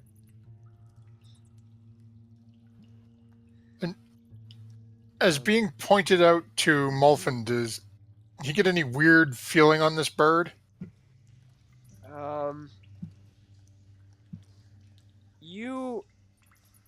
You have a weird feeling, but it's not a threatening one.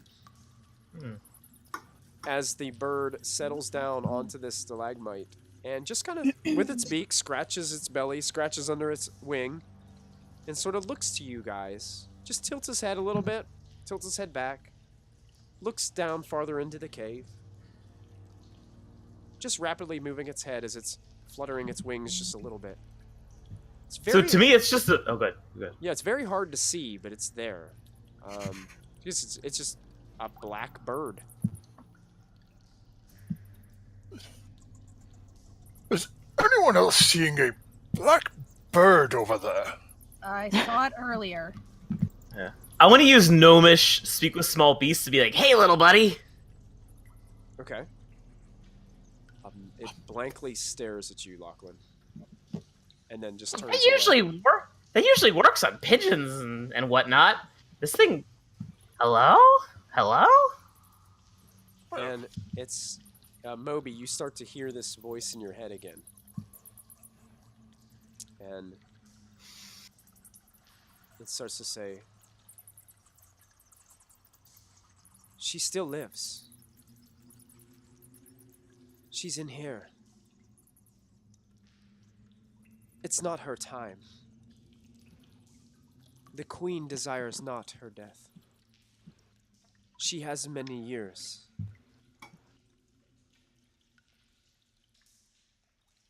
Under my breath, I'm going, "Where is she? Where is she?" And I'm gonna head like up towards the left here because I Okay. know that the right, where all the people were stuck.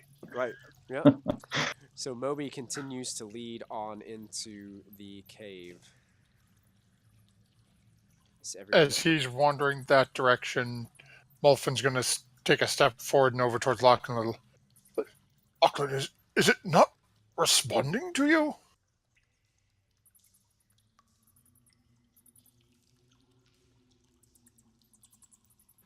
Lachlan, are you still here? Did we lose Lachlan?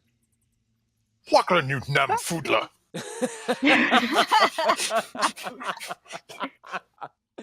Lachlan, damn I don't lost slink to Stephen Greedy. I lost Callista and Lachlan's video, so I'm not sure. I did too. Yeah, I'm trying to reconnect. Okay, I hit reconnect a couple times on my computer, man. I'm checking the chat to see if it seems like we lost Lachlan. If somebody could Hold on, checking. I'm going to try Twitch as well. it may be Roll20 Ninja. Yeah, Roll20 was like freezing up on me, so. Sometimes Roll20 does this kind of stuff, but I tell you what, I am. Yes, Stumpy agreed. He's probably had 2 years. He's passed out. He's done. He's done. Oktoberfest was too much He'll be for fine. MG and Lachlan. Rest in You could peace, little say buddy. he got black out. Black out drunk. Oh no, this is a perfect opportunity for me to open my pretzels. Quality fun. And I encourage all of our viewers, if you have some pretzels, go ahead and open them up and have a bite or two, as we see if we can get some of our technical issues sorted out. Sweet Bavarian mustard and pretzels. Beautiful combination. Delicious. Mm. I see your muffins, and I raise you das Boot. Nice. I don't know why I said muffins, I meant mustard. Of course. Oh, yeah, we just lost MG. He dropped. His He dropped computer out. might have froze. Like, it's not a Oh. black picture anymore. Now his thing's even gone. No.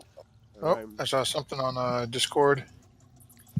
I jumped in Discord to...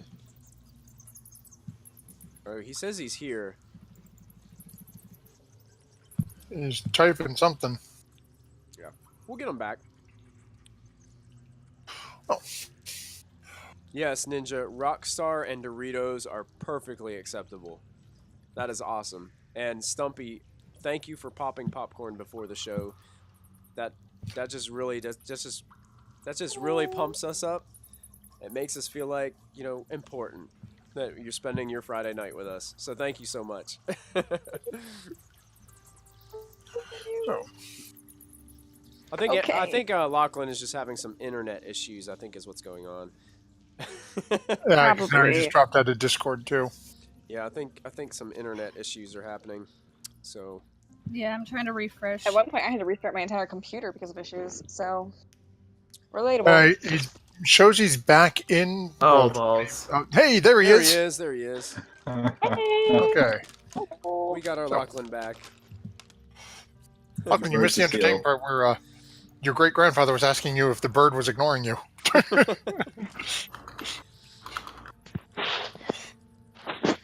And he disappeared again.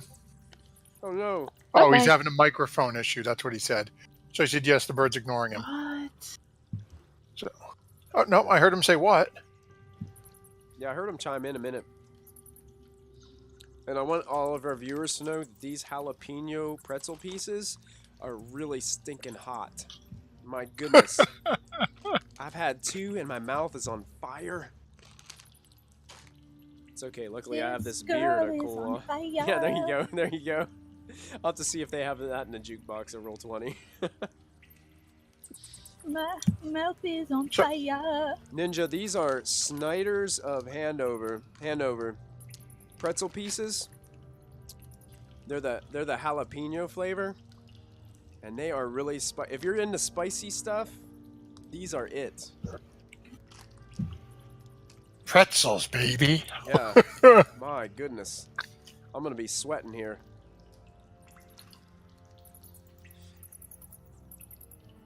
All right, you know So, what? I think Lachlan's. I Go ahead. think what we're gonna do. I think here, I'm back. I think what we're gonna do. I think is I'm back. We got we're close to back. MG is trying to get back in all hooked up. Let's go ahead and take our second break for the night. Let everybody use the restroom. Get everything situated that they need to get situated. No, you did not die, Lachlan. You're not dead. he's chiming in on the Twitch chat. So we're gonna go ahead and take our second break for the night. Normally we don't have 2 breaks, but we're gonna go ahead and take a second break since we're all drinking wonderful alcoholic beverages for Oktoberfest. And we all know what happens when you drink a lot. We need lots of breaks. So I want to thank all of you for viewing tonight. It's been awesome. We reached our 75 followers. We're still working on getting up to 100 followers so we can give away that awesome Monster Manual hardcover module and roll some D20s and some dice, man. We want to give away some dice. So make sure you guys follow if you haven't hit the follow button. If you're watching this on YouTube, make sure you hit subscribe. We're going to go ahead and take a 5-minute break, and we will be back to see how Mobi handles leading this party back into the Dripping Caves, looking for Daphne, Lady Nandar's woman, lady in waiting. So we'll see what happens when we return here to Storm King's Thunder right here on Proficiency Bonus. So stay with us. We will be right back. Yeah. Yeah.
Well, welcome back to Storm King's Thunder, episode 10, right here on Proficiency Bonus. My name is Michael, your humble and merciful DM for this evening.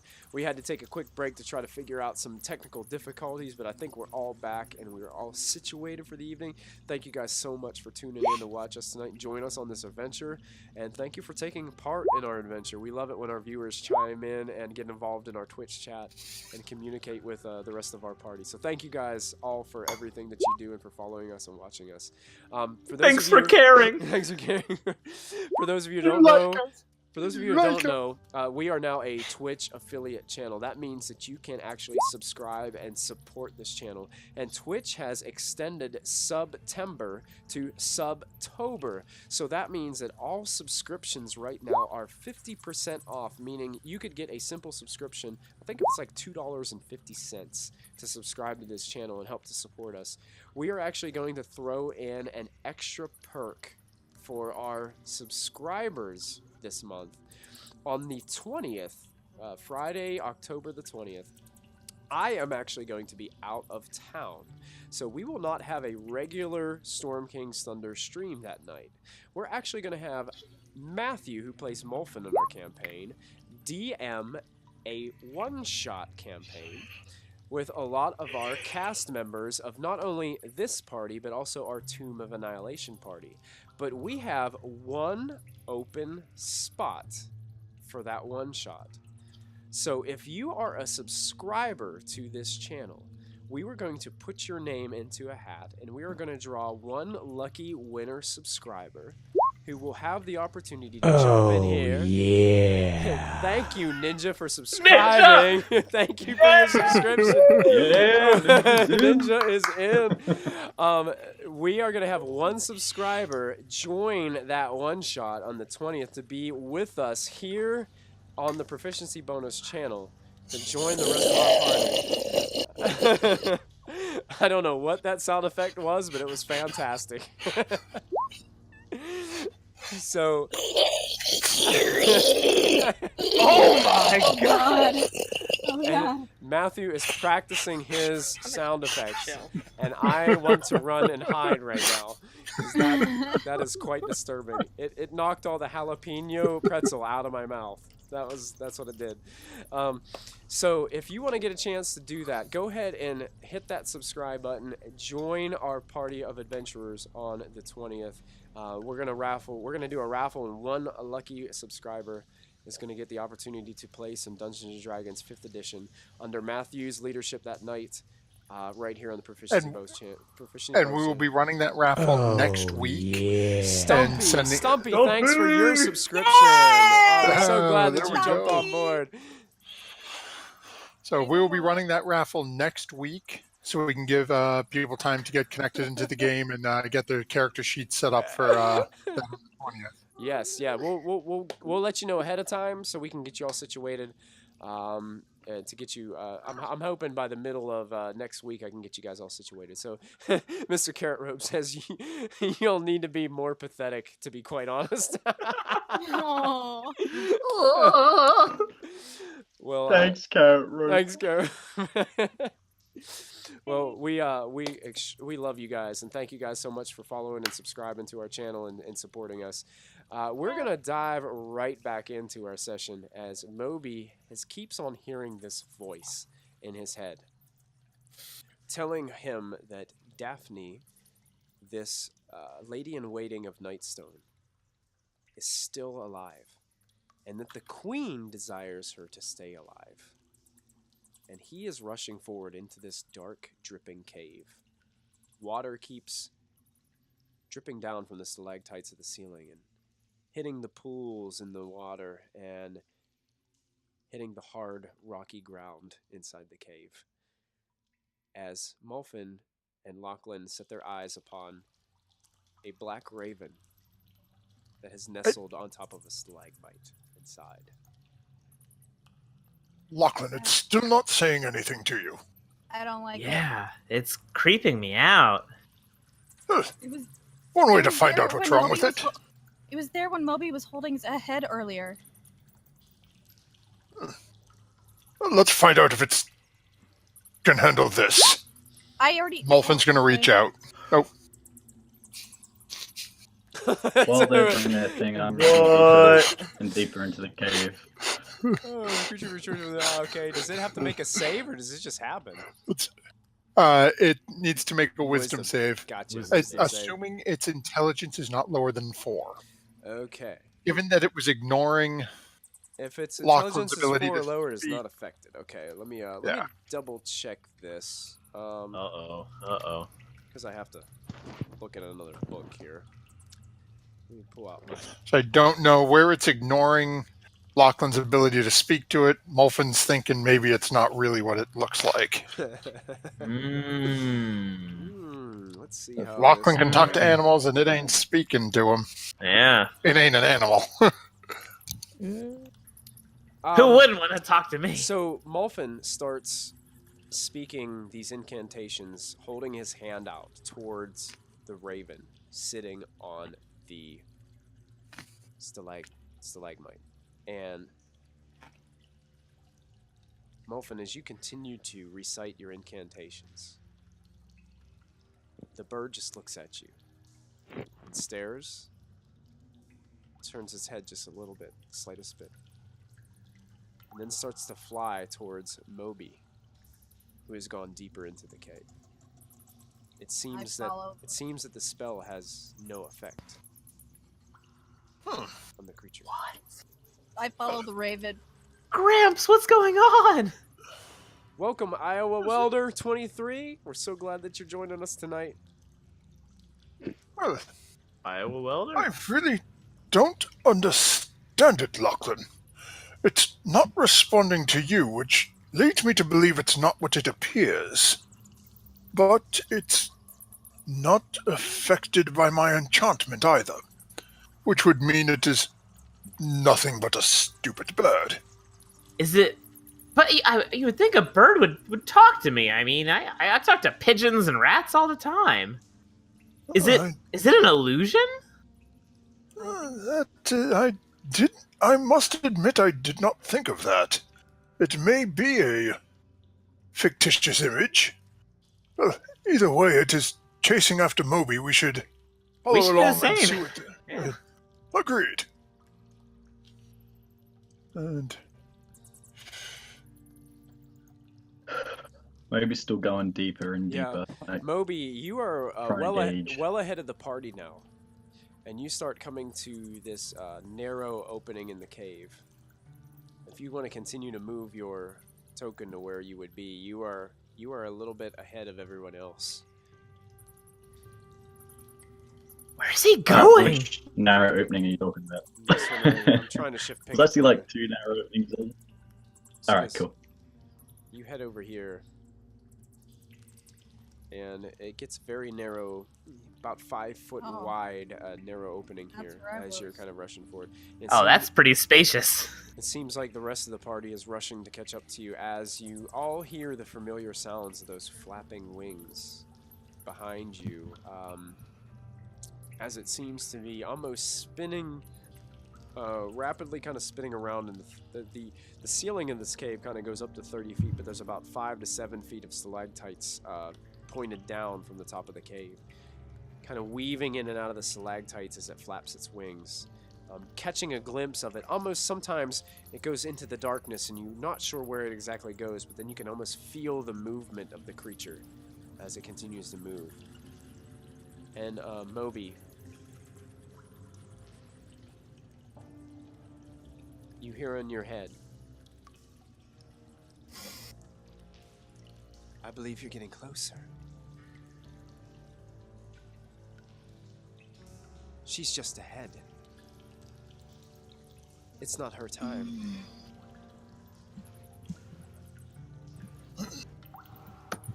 Determined, maybe just like rushes forward. He's running as fast as he possibly can.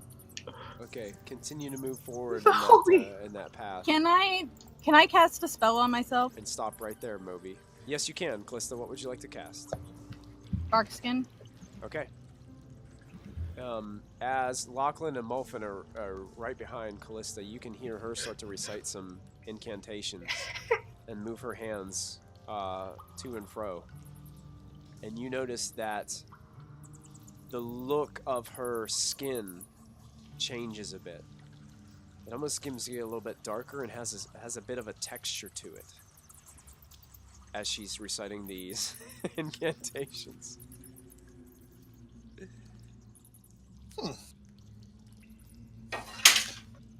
As Malfin is watching her do this, and sort of nods his head and says, You may have a valid idea there, and he's following along. He's going to follow suit Okay. and cast his Everything own. about this is unsettling, and the last time I was in this narrow hallway, me and Diane almost got ourselves killed. So I follow Mobi. And what about me? The last time we were in this narrow area, me and you almost got killed because we were like face to face with Hark. So But if I'm there, I could talk us out of it.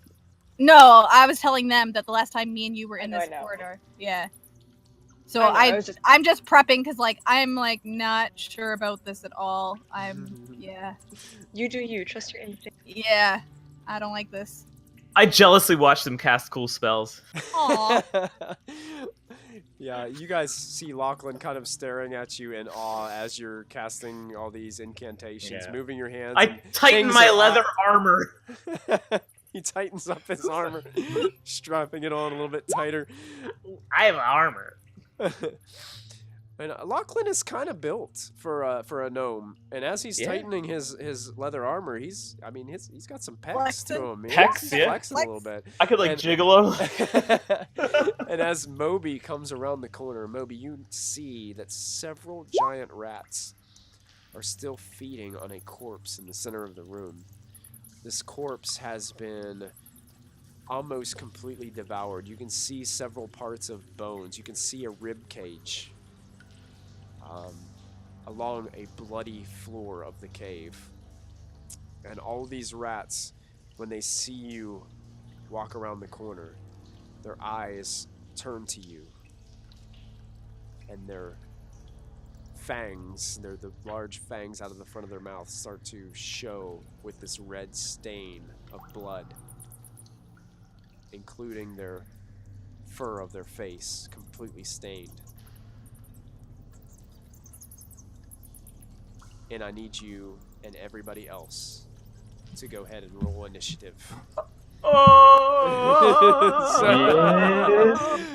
Yeah. Make sure to click yourself first, right? Yeah, click on your token first so that your initiative order will be added. I'm only going to do one initiative roll for these creatures just to make it easier for all All of us. 93 of them. Oh, terrible initiative. I rolled a 1. Oh. Oh well. How did Molfin roll a 12.14? What is that? Oh. That's such a Muffin thing to do. What did you do? Molfin, I didn't know you had a spell in your spell book that allowed you to do that. Decimal initiative. I have a 2.14 initiative. How is What? that even possible? How did that happen? How did that happen? I guess they just wanted you to go before Callista. That's what it was. What's your dex? My dex is a 14. 14.56. Yeah, my dex is a 14, but it says my initiative is 2.14. Ninja in chat says Molfin equals 2 OP. Yeah. Wow. Okay. Sure. Have it, Molfin. All right. Hey, we're His gonna int is so high he invented decimals. as a merciful and kind DM, I'm gonna let this one slide. I don't know how it happened. Wow. That is awesome. That's some skills, Molfin, right there. So, Lachlan, you notice that all of a sudden, Mobi has kind of stopped, and what would Mobi be looking like at this time? Because Lachlan can see Mobi, but cannot see the giant rats. So, Mobi, can you describe your expressions or what he would actually be seeing at this point in time? Well, usually, especially to Lachlan and Molfin, Moby's like a pretty carefree, like happy, easygoing person, but you see like this look of determination in his face that you probably haven't seen before, and it obviously he looks a little bit intimidating. Like he's on a mission. He's ready to he's ready to party. Yeah, it looks like So to speak. Moby is ready to throw down Lachlan as you All right. start to hear some different music. Music, a diegetic element. Yes. Molfin the mathematician. Stumpy, I love it. God, Lachlan, it's Lachlan, fantasy. what would you like to do, Lachlan? I'm going to use my movement to try to kind of join Moby here. So I'm going to go 5, 10, 15. Oh, and as I'm starting to see some... Yeah, you're seeing some menacing-looking large dog-sized rats that have blood stains all over their face, and blood is dripping. Even parts of flesh is stuck in their pointy front teeth. Oh my gosh. That's 20. Now I'm in the midst of them, right? Yeah, you're right next to a dead, terribly dead corpse that you can see a lot of bite marks taking out of it, and just nastiness. Wow. It's pretty I want to gross. flex my newfound magic muscles here and try to cast sleep on these rats. Oh yes. Oh. I clicked it, but it's not. Oh, here we go. Cast at what level? 1. Okay. There you go. So basically, what happens is you're going to, within 90 feet, you're going to affect 17 hit points worth of rats. And do they make a check for this? For us. I That's a don't great question. believe so. I think it's just It just happens? it just Yeah. happens if they have As long as less they're than not that health. immune to being charmed. Yeah, let me Yeah, double as long as they're not check. immune to being charmed. Oh yeah, fine. are rats immune to being? I don't think they are. They're just rats. Simple rats. Well, big rats. Yeah, it's you cast it at any point within 90 feet. Creatures within 20 feet of that point are affected in ascending order of their current hit points. Okay, in ascending order. So we'll start with the one right next to you. So, as Lachlan, can you describe what you're doing for our viewers and for our party so that they can see what this looks like as you start to Sure. cast the spell? I'm gonna, I'm kind of like trying to catch up with Moby, running through. I see him. I kind of like breeze by him. I see the rats, and I kind of like I haven't been watching very carefully. I see like all these rats on me. I kind of kind of skid back on my heels a little, and then I just try to gather energy and sort of like flamboyantly like throw my arms out to enchant these rats with like a puff of sleep smoke. Awesome. As you're doing this, Moby notices this for sure.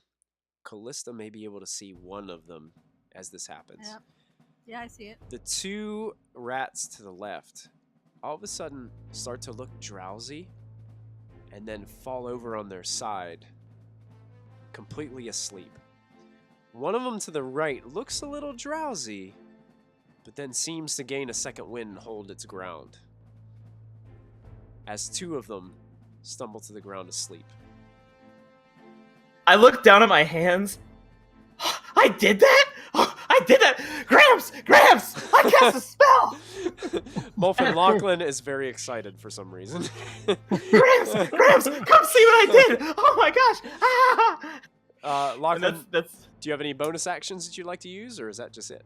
that's the end of my turn. Okay, then that brings us to Molfin, who Lachlan is excitedly screaming out to. Well, hearing my young protege yelling out, Molfin will use at least a chunk of my movement to get over here. Ooh, there Okay, are yeah. quite a few in here. Look, they're asleep. So actually, let me take one quick check at something here and see get this guy down.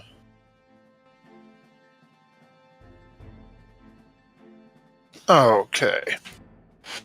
Actually, let me take a look. What else do I have on me? Nope, didn't bring anything with me for that. So, Molfin is going to take a look. So, it's a little dark here. 2 are sleeping. It looks like there are 4 more that are awake. 1, 2, 3, 4. Yes, it seems that there are 4 kind of towards the back. One of them is Okay. currently just finishing up ripping a piece of flesh off of this corpse on the floor next to Lachlan. Molfin is going to burn his DM's inspiration. Ooh, And- DM's inspiration. Oh. Take a firebolt shot at this guy way off in the back. Oh, there it goes. The Ooh. firebolt is unleashed. Nice. And he has inspiration, so that hits its mark as the flames burst, coming into contact with the giant rat. Go ahead and roll damage for me, Molfin. Come on, give me something nice. All right. That is not better than I thought it was going to be. The rat stumbles backwards and lets out a terrible squeal as the fire bursts out. Sparks spread out from it as the firebolt connects. Some of the fur burns off of its skin and flesh, and it's left with a bare kind of head, but is still standing back there and looks even more gruesome as the top half of this rat is completely hairless now. And it just has hair on the bottom half until it gets to its hairless tail. And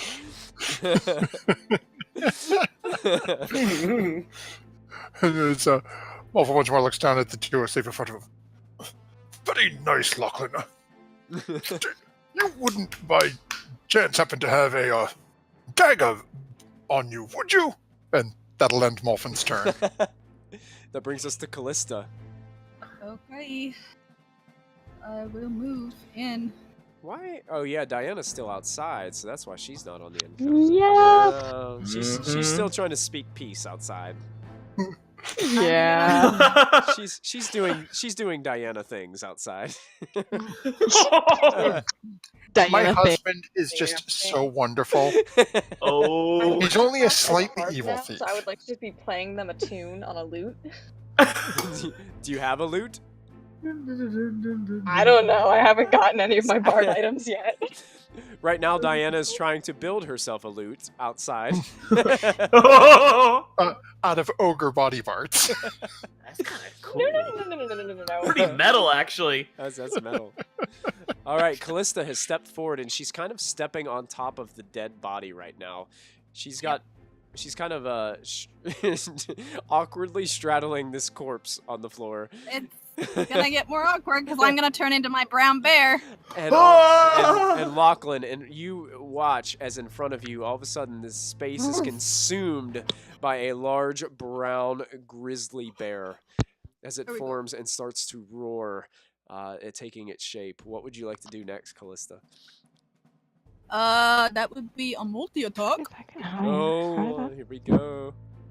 Hang on, I have to get out the stats. Okay. This bear is looking very angry and is massive in comparison to these giant rats. This bear is massive in compared to these giant gnomes. Okay. That will be a +5 to hit. So I am going to use my inspiration on the first one. Excellent.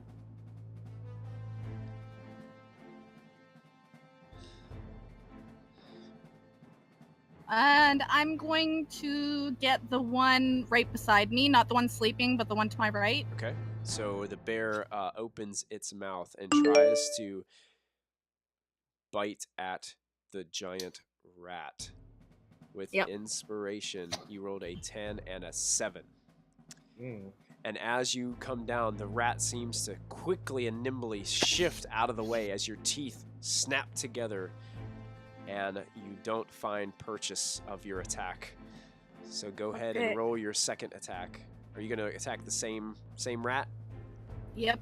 Okay, so now she swipes with an uppercut of a claw and connects with the lower side of its jaw. She sweeps under it, scraping a little bit of the floor with her claws on the way there.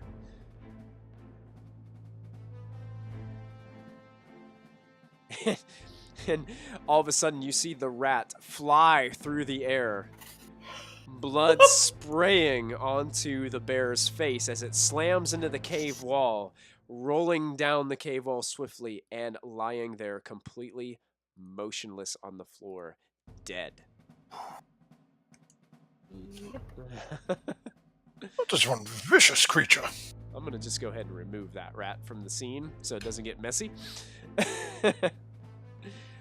And I'm kind of gonna just stand there, like, protecting the gnomes. Okay. Excellent. She's holding her ground as it becomes Mobi's turn. Stumpy says Alright, that this is the first time I've poor really rats seen just wanted Callista, food. This is the first time Mobi's really seen Callista, like, B-shape, or whatever it's called. That's it. So, like, his look of determination, like, somewhat, like, a flash of fear comes over his face, but he kind of realizes what he has to do, and ignoring all the rats and everything else that's going on, he's just going to try and, like, duck and weave in between everyone, because he sees a figure off in the distance over this way, Yes. and he wants to head there. And as you're walking forward, you hear a voice in your head say, "Ah, there she is. It seems that you have found her, Mobi. The queen will be well pleased."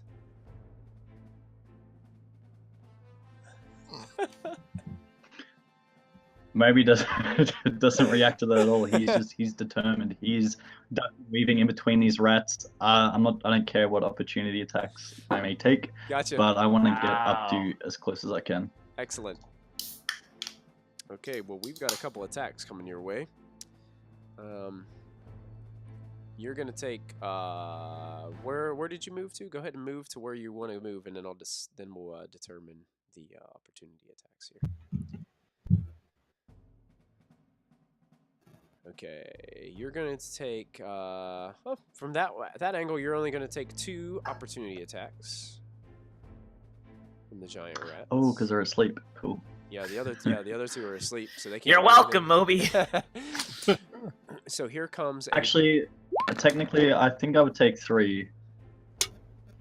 I mean, if I'm passing through the middle, and then this one up here. No, didn't Yeah. you? If you So if you want to, if you would have walked, I thought you skirted the wall. If you skirted the wall here, you would only take from the 2 that are over here. This one right here. Well, hold on. Okay. All right. Yeah, you wouldn't take the one from the Works far with me. left. So the first one rolled a 19. And that doesn't hit. And that's not gonna hit. So- What? Wait, what? Wow. So Wait, it what? actually connects to your leg, but doesn't pierce your skin. It tries to chomp down, and is unable to pierce through your skin. The second one goes to attack you as well as you get closer to what you believe is Daphne, and also just snaps, and the teeth just snap ahead of you. You're able to kind of leap over the jump. You kind of jump over the snap of the teeth as you're headed towards this person that you see back in the distance. And as you approach, I'm going to go ahead and reveal this area as you look in. And just a few feet down in this section of the cave, you can see that there is a woman in kind of a fetal position, sitting alongside one of the walls, her head buried in her arms, and you can see a long blonde ponytail at the top of her head. And I'm just gonna kind of like call down to her. It's all right. We've got you. We're here to save you. You'll be out there soon. Don't worry. And I'm gonna like put my hand on my whip. Okay. And with that, I'm going to attack this rat. Awesome.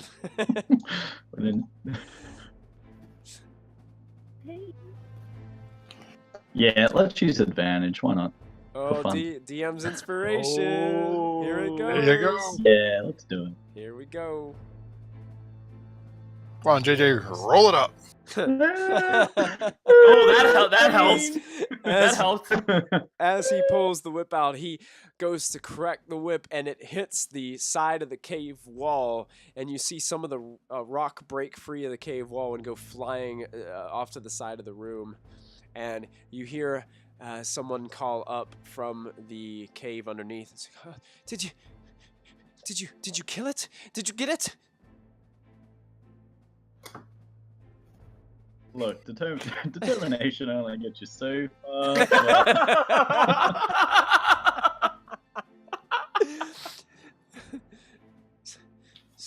And she starts to weep a little bit too, Mobi, as she's just fearful for her life at this point. She's like, that poor woman, they tortured her. And that's pretty much all you have time to hear as we go to the giant rat's turn. And Mobi, the giant rat that you tried to hit with your whip, steps forward and tries to bite into your flesh. With his AC of like 40. Yeah, I know. I know. So here comes its bite, and it's got to roll really, really good. And it does. Oh. As this rat jumps towards you, Mobi, it actually lands on your chest and drives its fangs into the back of your shoulder. You feel the piercing sound, and hear the crunching noises of your flesh as it really pinches down, and you take 4 points of piercing damage. I'm not used to this kind of pain, so I just kind of let out like a scream. Mobi! One of the other rats comes forward, approaches. Actually, both of them approach Callista, and because they have a thing called pack tactics, they both have advantage on this attack roll. So here comes one bite from the first one, and here comes another bite from the second one, as they both have advantage. Ooh, they both hit. They both hit. So as Callista is trying to maintain a focus on these rats to keep them away from the gnomes, seeing Mobi run by, dodging many of the attacks, but getting pounced on and missing with his whip, Callista, you take 7 points of piercing damage as 2 rats latch onto you. One of them biting into one of your arms, the other biting into your side as they sink their teeth into your flesh. And that will bring us to the top of the order with Lachlan. Oh boy. So Gramps had asked me for a dagger. What does it take in my turn for me to like grab one of the ones I have in like my boot and like pass it over to him? Is that like my object interaction? Is that my action? How does that play I'd out? let you do that with a bonus action. Cool. Then I will spend my bonus action to pass one of my daggers over to Gramps because he asked nicely. Okay. And then because you were polite, Molfin. and because I'm scared of him. One must always mind his manners. And then I guess I wanna at that point attack maybe this rat right here with like my short sword. Okay, sounds good. Lachlan, unsheathing his short sword, bears down upon the rat. The rat is able to, as it's latched on to Callista kind of moves her giant bare arm just a little slightest bit, and it actually throws your aim off, and your sword clanks off the bottom of the cave floor. And Stop moving! Anything else? That's the end of my turn. That's the end of Lachlan's turn as it moves over to Molfin, who now has a dagger in his hand. Wonderful. So those who could see, so I guess it would be Lachlan where he sees Molfin sort of turning the dagger over in his hand a little bit. Looks down at the sleeping rat on the ground in front of him and says, I wonder how this will work. and Molfin's going to reach out and drive the dagger into this rat right in front of him. All right, if you hit, it's an auto crit because it's asleep. Oh no! How do you miss? So, Molfin is not used to using weapons. Not at all. He holds this dagger up, and he goes to slam it down, and it slams down into the cave floor. I want you to roll a D4 for me, Molfin. Oh no!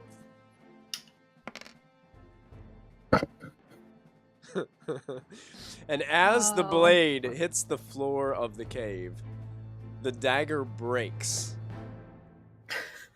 That wasn't cheap.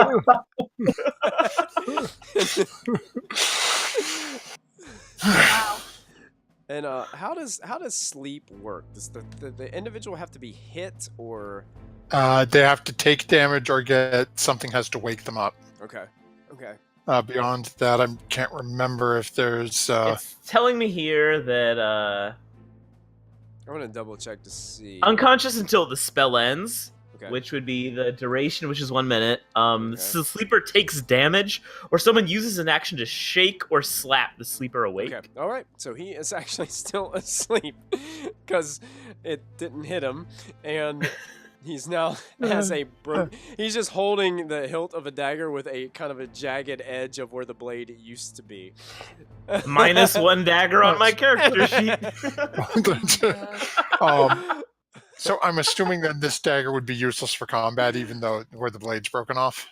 It may do 1 point of piercing damage if you hit.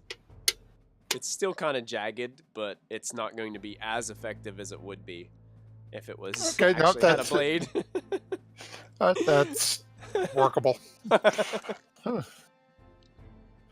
And that'll end Molfin's turn as he sort of sheepishly looks at the ground. That was a good round, Molfin. Just looking down at the ground with the blade piece in one side and the jagged, broken piece of a blade in the other. Oh, it was my favorite dagger. And I will replace it for you. that brings us up to Callista, who is a giant brown bear with these rats that are just kind of just taking little bites out of your flesh, Callista. Yep. I will attack the one to my right. Okay. The bear tries to chomp down with her fangs, and that will meet its mark. You can roll damage for that, Callista. As the bear sinks its teeth into this rat, lifting it up from the cave floor. And as the Callista chomps down, you hear the same kind of familiar squeal that you heard from the last one. And as you turn your head side to side like T-Rex in Jurassic Park, you let go of the rat. The rat goes flying across the cave, slams up across the cave wall on the other side, and falls to the floor dead. Okay. Next one. And you still have an attack left. And as you sweep your claws to the other one that is trying to nibble a little bit more from you, from your flesh. Yep. Go ahead and make your roll. And it meets its mark. Go ahead and roll your damage as the claws cut across the face of this other giant rat. This bear means business, folks. Terrifying. Just be glad it's on your side. And even having a 1 in that roll, as the claws of the right paw slash across the face, it removes about half of the skin from the rat's face, revealing some of its skull underneath. And as it falls to the floor, it lies motionless, not breathing, completely dead. As my movement, I'm gonna get right up on the rat. All right. Yep, that's my turn.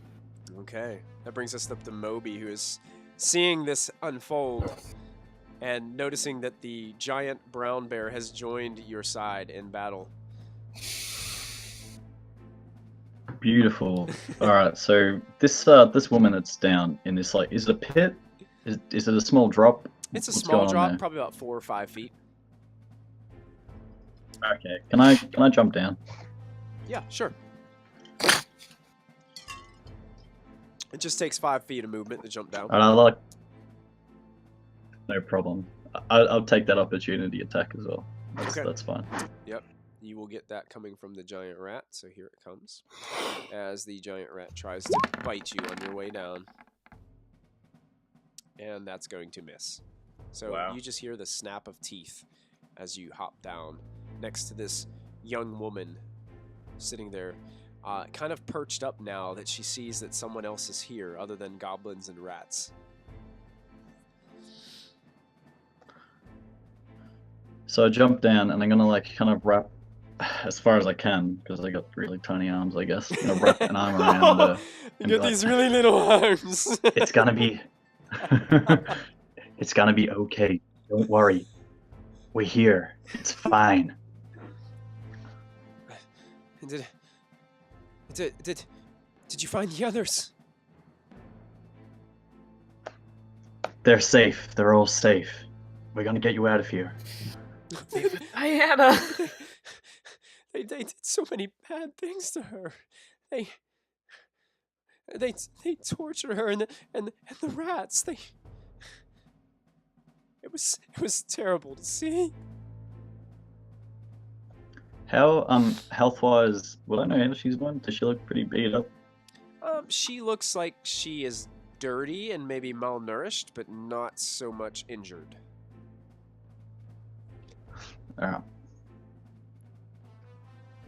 Don't worry. We're gonna get you to safety.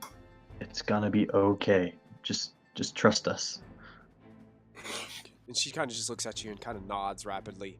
Kind of nervously, but what other choices does she have in this situation? She's got to trust you.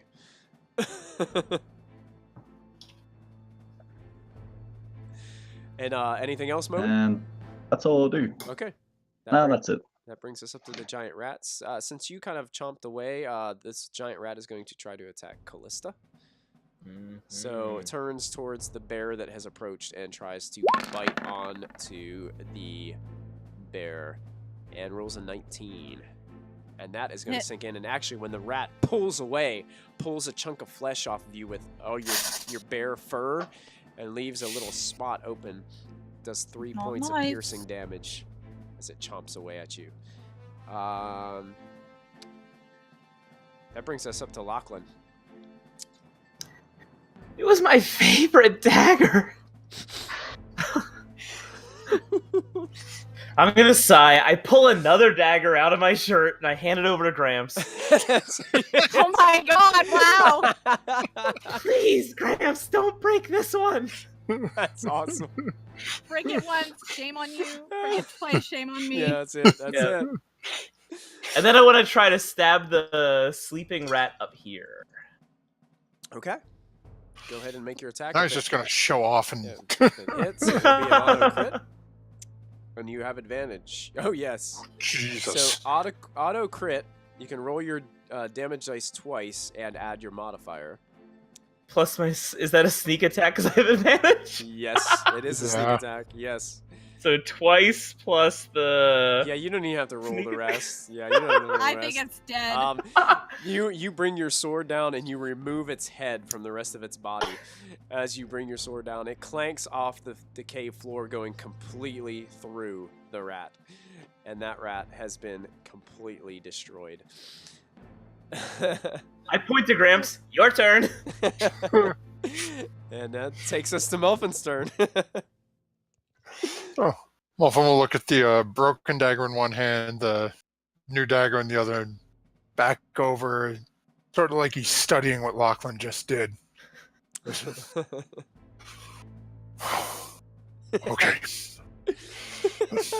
Inspiration. Let us try this once more.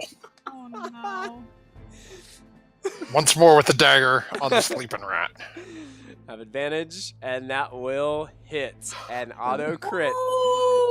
So roll your damage twice plus your, and I Okay. believe you also have sneak attack now. Yes, I do. Oh. So there's the first roll Oh boy. It's done. It's and done. the second roll. You didn't even need the second roll. As the dagger comes down, you seem to take note of what Lachlan just did in front of you, and you bring the dagger right down through the neck area of the rat, and then you pull it abruptly, making the blood flow out of the neck of the rat, and it starts to pour out onto the cave floor, and a little bit gets to your boot as it starts to pour out. Ugh, disgusting, foul. I think that dagger was made for you. Molfin will turn the dagger over and hand the good dagger back to Lachlan, Okay. and he's going to hold on to the broken one. Ah. Okay. Is that the end of your turn? Yep, that ends it. Excellent, Callista. You are getting kind of just little bits and chunks taken out of you by these rats since you've turned into a bear. Yep. Well, since everyone's dropping crits, I'll drop mine. Oh, the nat 20 Oh. comes out. There you Do go. I even have to roll? Yeah, Do I you- even have to roll? Probably not, but for gravity's sake, hey, let's just roll. Sure. See what you could have got. See what you could have got. Okay. Oh, there it is. And from way downtown, here comes the crit. Oh, we love it. This is just going to be ugly. Oh, it's ugly. Yeah. Oh, jeez. That could have killed 2 rats. As you Can I make it 2 rats? Can I rip it in half? Yes, you could absolutely make it 2 rats. As your jaws just slam down onto it, you crunch, and you just feel the bones crack in your mouth. Arrgh! And as Oh! you rip up the rat abruptly, Chicken wing. a piece of it is in your mouth, but the rest of its body is just laying on the floor in 2 parts. Blood and organs just like slimy all over the floor as you completely Bleh. finish that rat off. You got a little bit of its flesh in your mouth, and it doesn't Bleh. taste that good. Bleh. Bring it out to Diana so she has to eat it. Oh my god, I should. I will do that. I will keep it in my mouth for So now. keep it around. So the bear has is dripping with this flesh and there's a little bit of like intestines like hanging out of her mouth. As we are completely out of initiative order for that turn. Oh, I absolutely love this. Oh my goodness. It doesn't get any better. Excellent. So, the rats have been destroyed. And our party is left here with blood stains on the floor. What would you like to do? Terrorize Mr. Car- villagers with my Mr. boot. Carrot Rope says classic like a tube of yogurt. Ooh. Gooey. Even Callista's walking away. Molfin's going to walk over to where he's... Yeah, I'm go ahead. pacing, waiting for Mobi to come back out. I'm pacing, just waiting. Yeah, I'm gonna help this woman up. I'm gonna be like, "Can you stand? Are you able to stand?" She starts kind of sobbing a little bit. She's like, yes, I can stand. Thank you. And does she look to be human? Yes, she is human. Yeah. Molfin's going to look for a second and cast light on the crystal on the top of his quarterstaff to give her a light source so she can see a little easier. I can see you now. And she reaches out and she touches Mobi's face. And she just runs her hand down the right side of your face, and she looks you in the eye, kind of hunched over a little bit because she's quite a bit taller than you, even for a young woman. She's like, "I'm sorry. Thank you.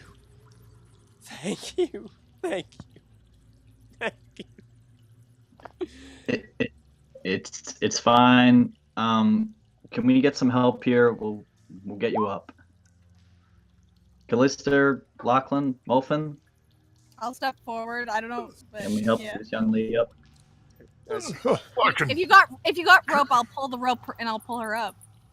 It doesn't seem like you need rope. It's not really that Oh, far. okay, I don't know how. It's only about 5 feet, so you guys can reach down and kind of grab her and pull her up. So. Hold on, let me. You're still the bear, right? Yes, at the moment, yes. You can tell me to drop it, but I'm still in the bear. Wolfen, Mobi, whatever your name is. Why don't you have us stand up and I'll have the bear just grab hold of her shoulder and lift her out. Just a... Don't be scared. The bear may look scary, but it's really friendly. Trust me, it's one of us. Don't worry. I dropped the rat in my mouth. Right. Yeah, there's now a piece of rat flesh just laying there on the edge of the.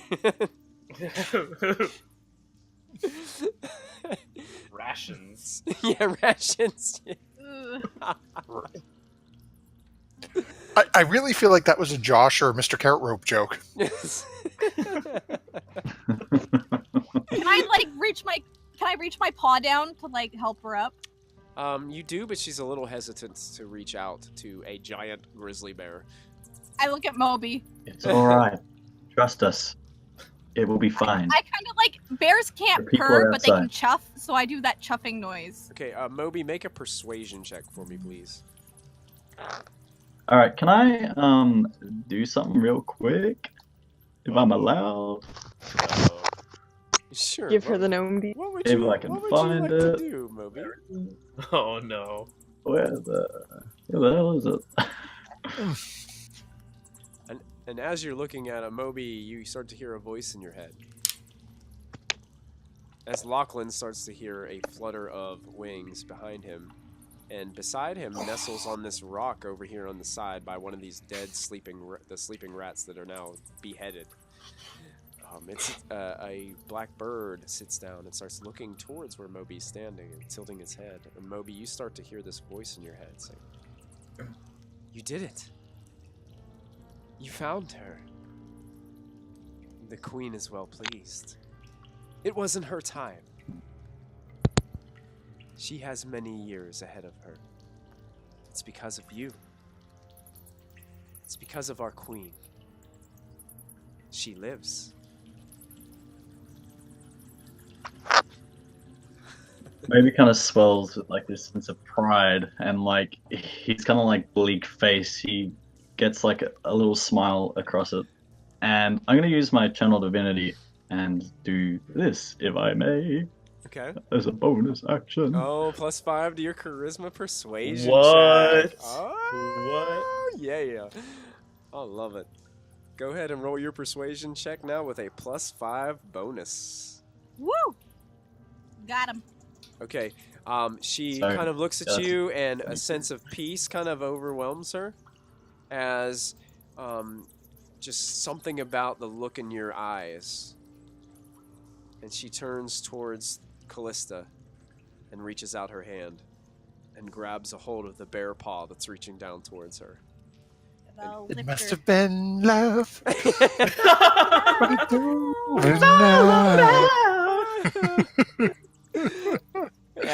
As she is pulled up, she sees the carnage in the room, looks around and notices the other people that are in the room as well, and seeing that the light is casting out, is looking around and notices the dead body on the floor in the middle of the room.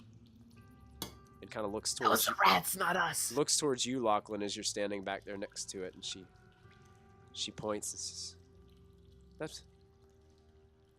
That was her.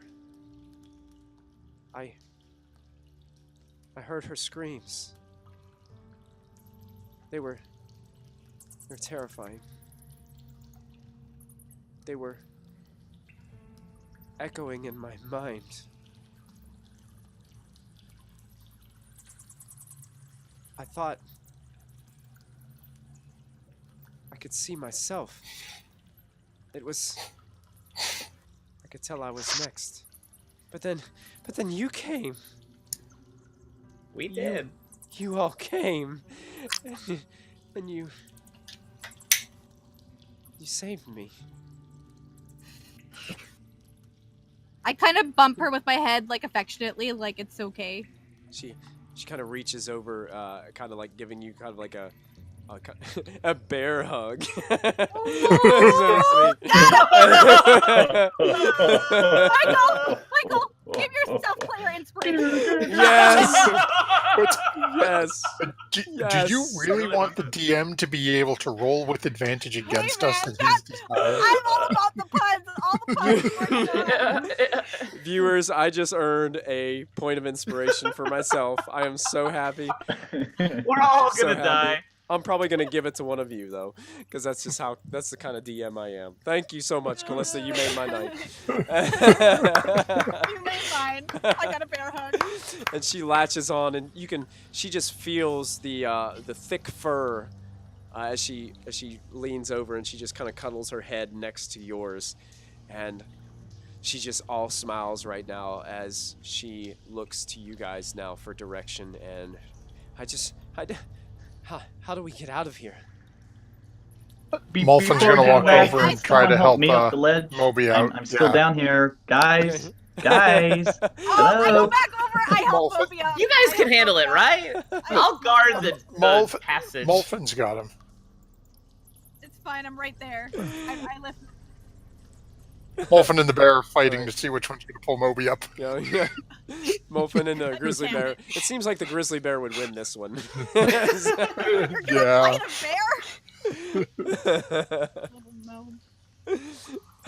Okay, I get Mobi up, and then I kind of like push the lady towards where we came, Okay. So you like start gently, not aggressively. Yeah, you guys start pushing her the way that you came. As you guys start to come out, I want everybody to make a perception check for me, please. Oh shit, everyone. Me included. Everyone. Me too? Or Oh, except for Literally. Diana. Diana, I'm sorry, you're not there, Oh. so you wouldn't be very perceptive at this. You can roll, but the DC is like 50 for you. Yeah. Proficiency bonus. I also get advantage. Do I even need it? I even No, need that? Oh, no, sure. you I'll wouldn't do need it. Okay. Okay. what was I ready to get? Oh yeah. So, it's Lachlan and Callista, as you guys are starting to head out, you notice that down this area of the cave, Mm-hmm. you can see that there is a large rock blocking a portion of this cave area. And on the floor in front of it, there are several markings that are lighter, almost look like rock scratching upon rock in front of this boulder.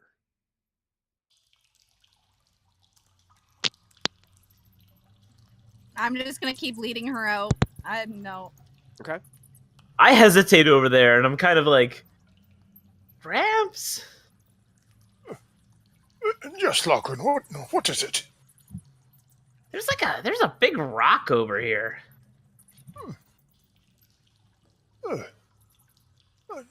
Does seem rather oddly placed. Shall we go investigate? I mean, you're pretty good at that kind of thing, you know. Okay, so Molfin will take a walk down to where Lachlan was pointed out. Okay. Down at that southern point and start checking out the rock. Okay, make an investigation check, Molfin. Oh, okay. Let's hope Lachlan was correct. The rock crushes as we die. Molfin, it looks to you as if this boulder has been slid into this position and taken out of this position several times. Almost like this boulder is here as like acting as a doorway. Lachlan, I think this may be a hidden door of some manner. Give me a hand. Let's try to pull this open. Okay. Oh I tighten my leather armor. I do a little bit of like some calisthenics, you know. Okay.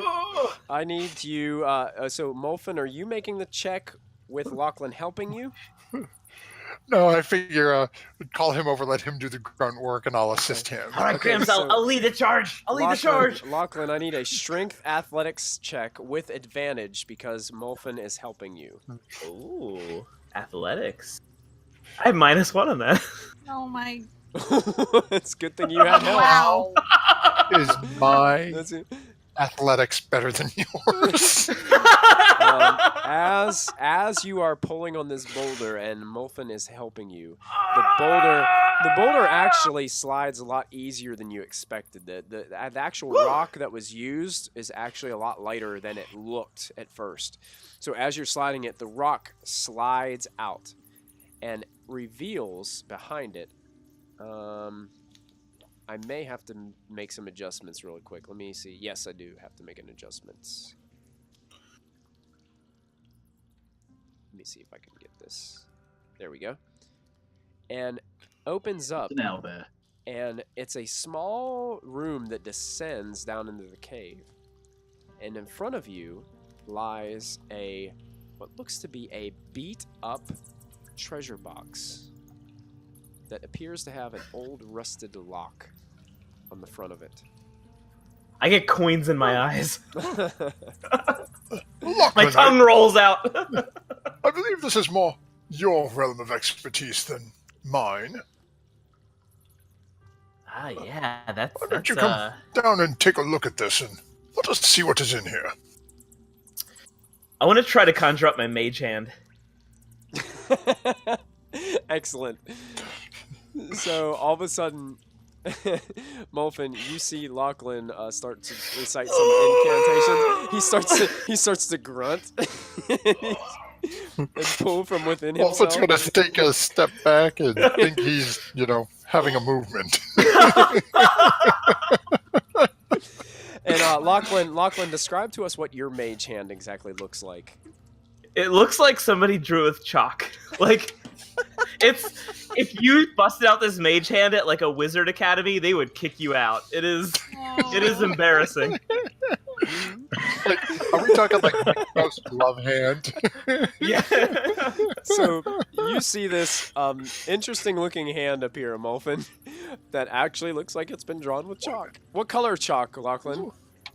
Probably like just like limestone, you know? Okay. Like, not even good chalk. Just kind of, So it's like a grayish, a light side of gray chalk that appears. The fingers seem to be a little bit distorted as it tries to work its way through. And it goes towards the chest. Are you just trying to pull it open, or are you trying to undo the lock? What exactly are you trying to do? Well, I want to concentrate a little harder and make it invisible. The mage hand? Invisible? Yeah, I think that's where my real power lies, I think. Okay. If I recall. Okay. You concentrate really, really hard. Unfortunately, you're still learning how to use your abilities, and it starts to like putter a little bit as it's moving across. You see it kind of blink in and out of trying to be invisible, but then it just starts to. It seems like some of the chalk particles seem to start falling from the hand as it moves forward. And it just keeps on going towards, and Molfin can see this whole thing, and he's just kind of astounded at what he's seeing. Gramps, don't judge me! Don't judge me! And then I want to try to fiddle with the lock and see if I can get it open. Okay, as the mage hand comes forward to the lock, you start to realize that this old rusted lock was just put on there for show. And as your mage hand actually makes contact with the lock, it actually pulls the lock apart with almost no effort. And as it pulls the lock apart, the chest just swings open rapidly. Lachlan, that was amazing! It was. I mean, I think our hard work is starting to pay off. You'll have to teach me how to do that. I've never thought to use them to unlock something like that. It's pretty extraordinary. And and as Molfin and Lachlan are standing there, Lachlan starts to approach the chest, and as he looks in, that is where we are going to end tonight's session. No! As we are at 11:08. Oh. You find Diana inside it. Diana's Dun, inside. dun, it. dun! How on earth did she get in here? Real Diana. Oh my goodness, Good guys. game, guys. That was an amazing Oh game. my gosh. So my gosh. many good things happened tonight. Yeah. Oh my goodness. Well, once again, guys, it's Subtober, meaning that all subscriptions are half price right now. We are a Twitch affiliate channel, so if you haven't already subscribed to this channel, go ahead and hit that subscribe button above. Don't forget to follow us as we are trying to get to 100 followers so we can give away a monster manual. We're going to give away a hardcover copy of one of our modules, and we're also going to give away a set of dice. So if you haven't hit... Ninja said it's 10:09 here. By the way, Like 2 in the Stumpy isn't seeing this because afternoon, Stumpy got banned for 10 minutes. Stumpy got banned. I'm telling Wow. I you, did- Moobot Stumpy- is vicious. I feel your pain. I got banned for 10 minutes All the during time. one of our episodes because I was shouting out too. You keep on screaming at us. Yeah, I got banned for sharing a link. Yeah, I had to set Moobot pretty harsh because I had some spammers one time that were coming in and they were saying some things that I didn't really want my 9-year-old Associated with the to brand. come in and Yeah. see exactly on our channel. So I had to get rid of them, and I had to just make sure that just we were protected from all that kind of stuff because I don't want to see that happen to us. But anyway, now comes the point. Anyway, it's Subtober, so if you subscribe to us, it's half price. And also on October the 20th, Friday, October 20th, I'm actually going to be out of town. So Matthew is going to DM a one-shot that night, in which we have an open slot for one of our subscribers. One of our subscribers is going to be put into a random drawing, and that subscriber will get the opportunity to play on Proficiency Bonus that night on October 20th as we run this one shot. So you actually get to play with some of our cast members. I think JJ is going to be out of town, but I believe MG, Zos, and Christy, I hope, are going to be available. Big for that. night. Big It's night, gonna be a everyone. Big night. Big I'm there, you can PK me. I don't go to Hong Kong till next month, so all this month I'm fine. Excellent, excellent. So those three will definitely be here, and we'll be adding one of our subscribers. Plus, I think Matthew has got some members of the Monday night group who are playing Tomb of Annihilation that will step in, and you'll get to play with kind of like a combo cast. I mean, it's going to be super awesome. So if you haven't subscribed yet, make sure you go ahead and hit that subscribe button. Remember, it's only like $2.50 this month to subscribe, and you'll be in that drawing to get a chance to jump into that one shot. Now comes the time at the end of our session where we decide something that happened tonight, a player or a character that did something simply amazing, that they deserve to have that wonderful thing in their pocket called the free Nat 20. And we like to have our viewers kind of chime in as well. So if you're watching our channel right now and you can remember something that happened during the stream tonight, whoa there, JJ. Easy. No need for all the shouting. No, you're banned. Like, my vote's for Lachlan. Your He was- vote, He was killer this session. Lachlan. Yeah, was I got killing it. Lachlan on this one. You got Lachlan on this one. Anybody else want to chime in on anything that they heard or seen? From I think tonight? the old human lady for breaking all of our hearts. Yeah.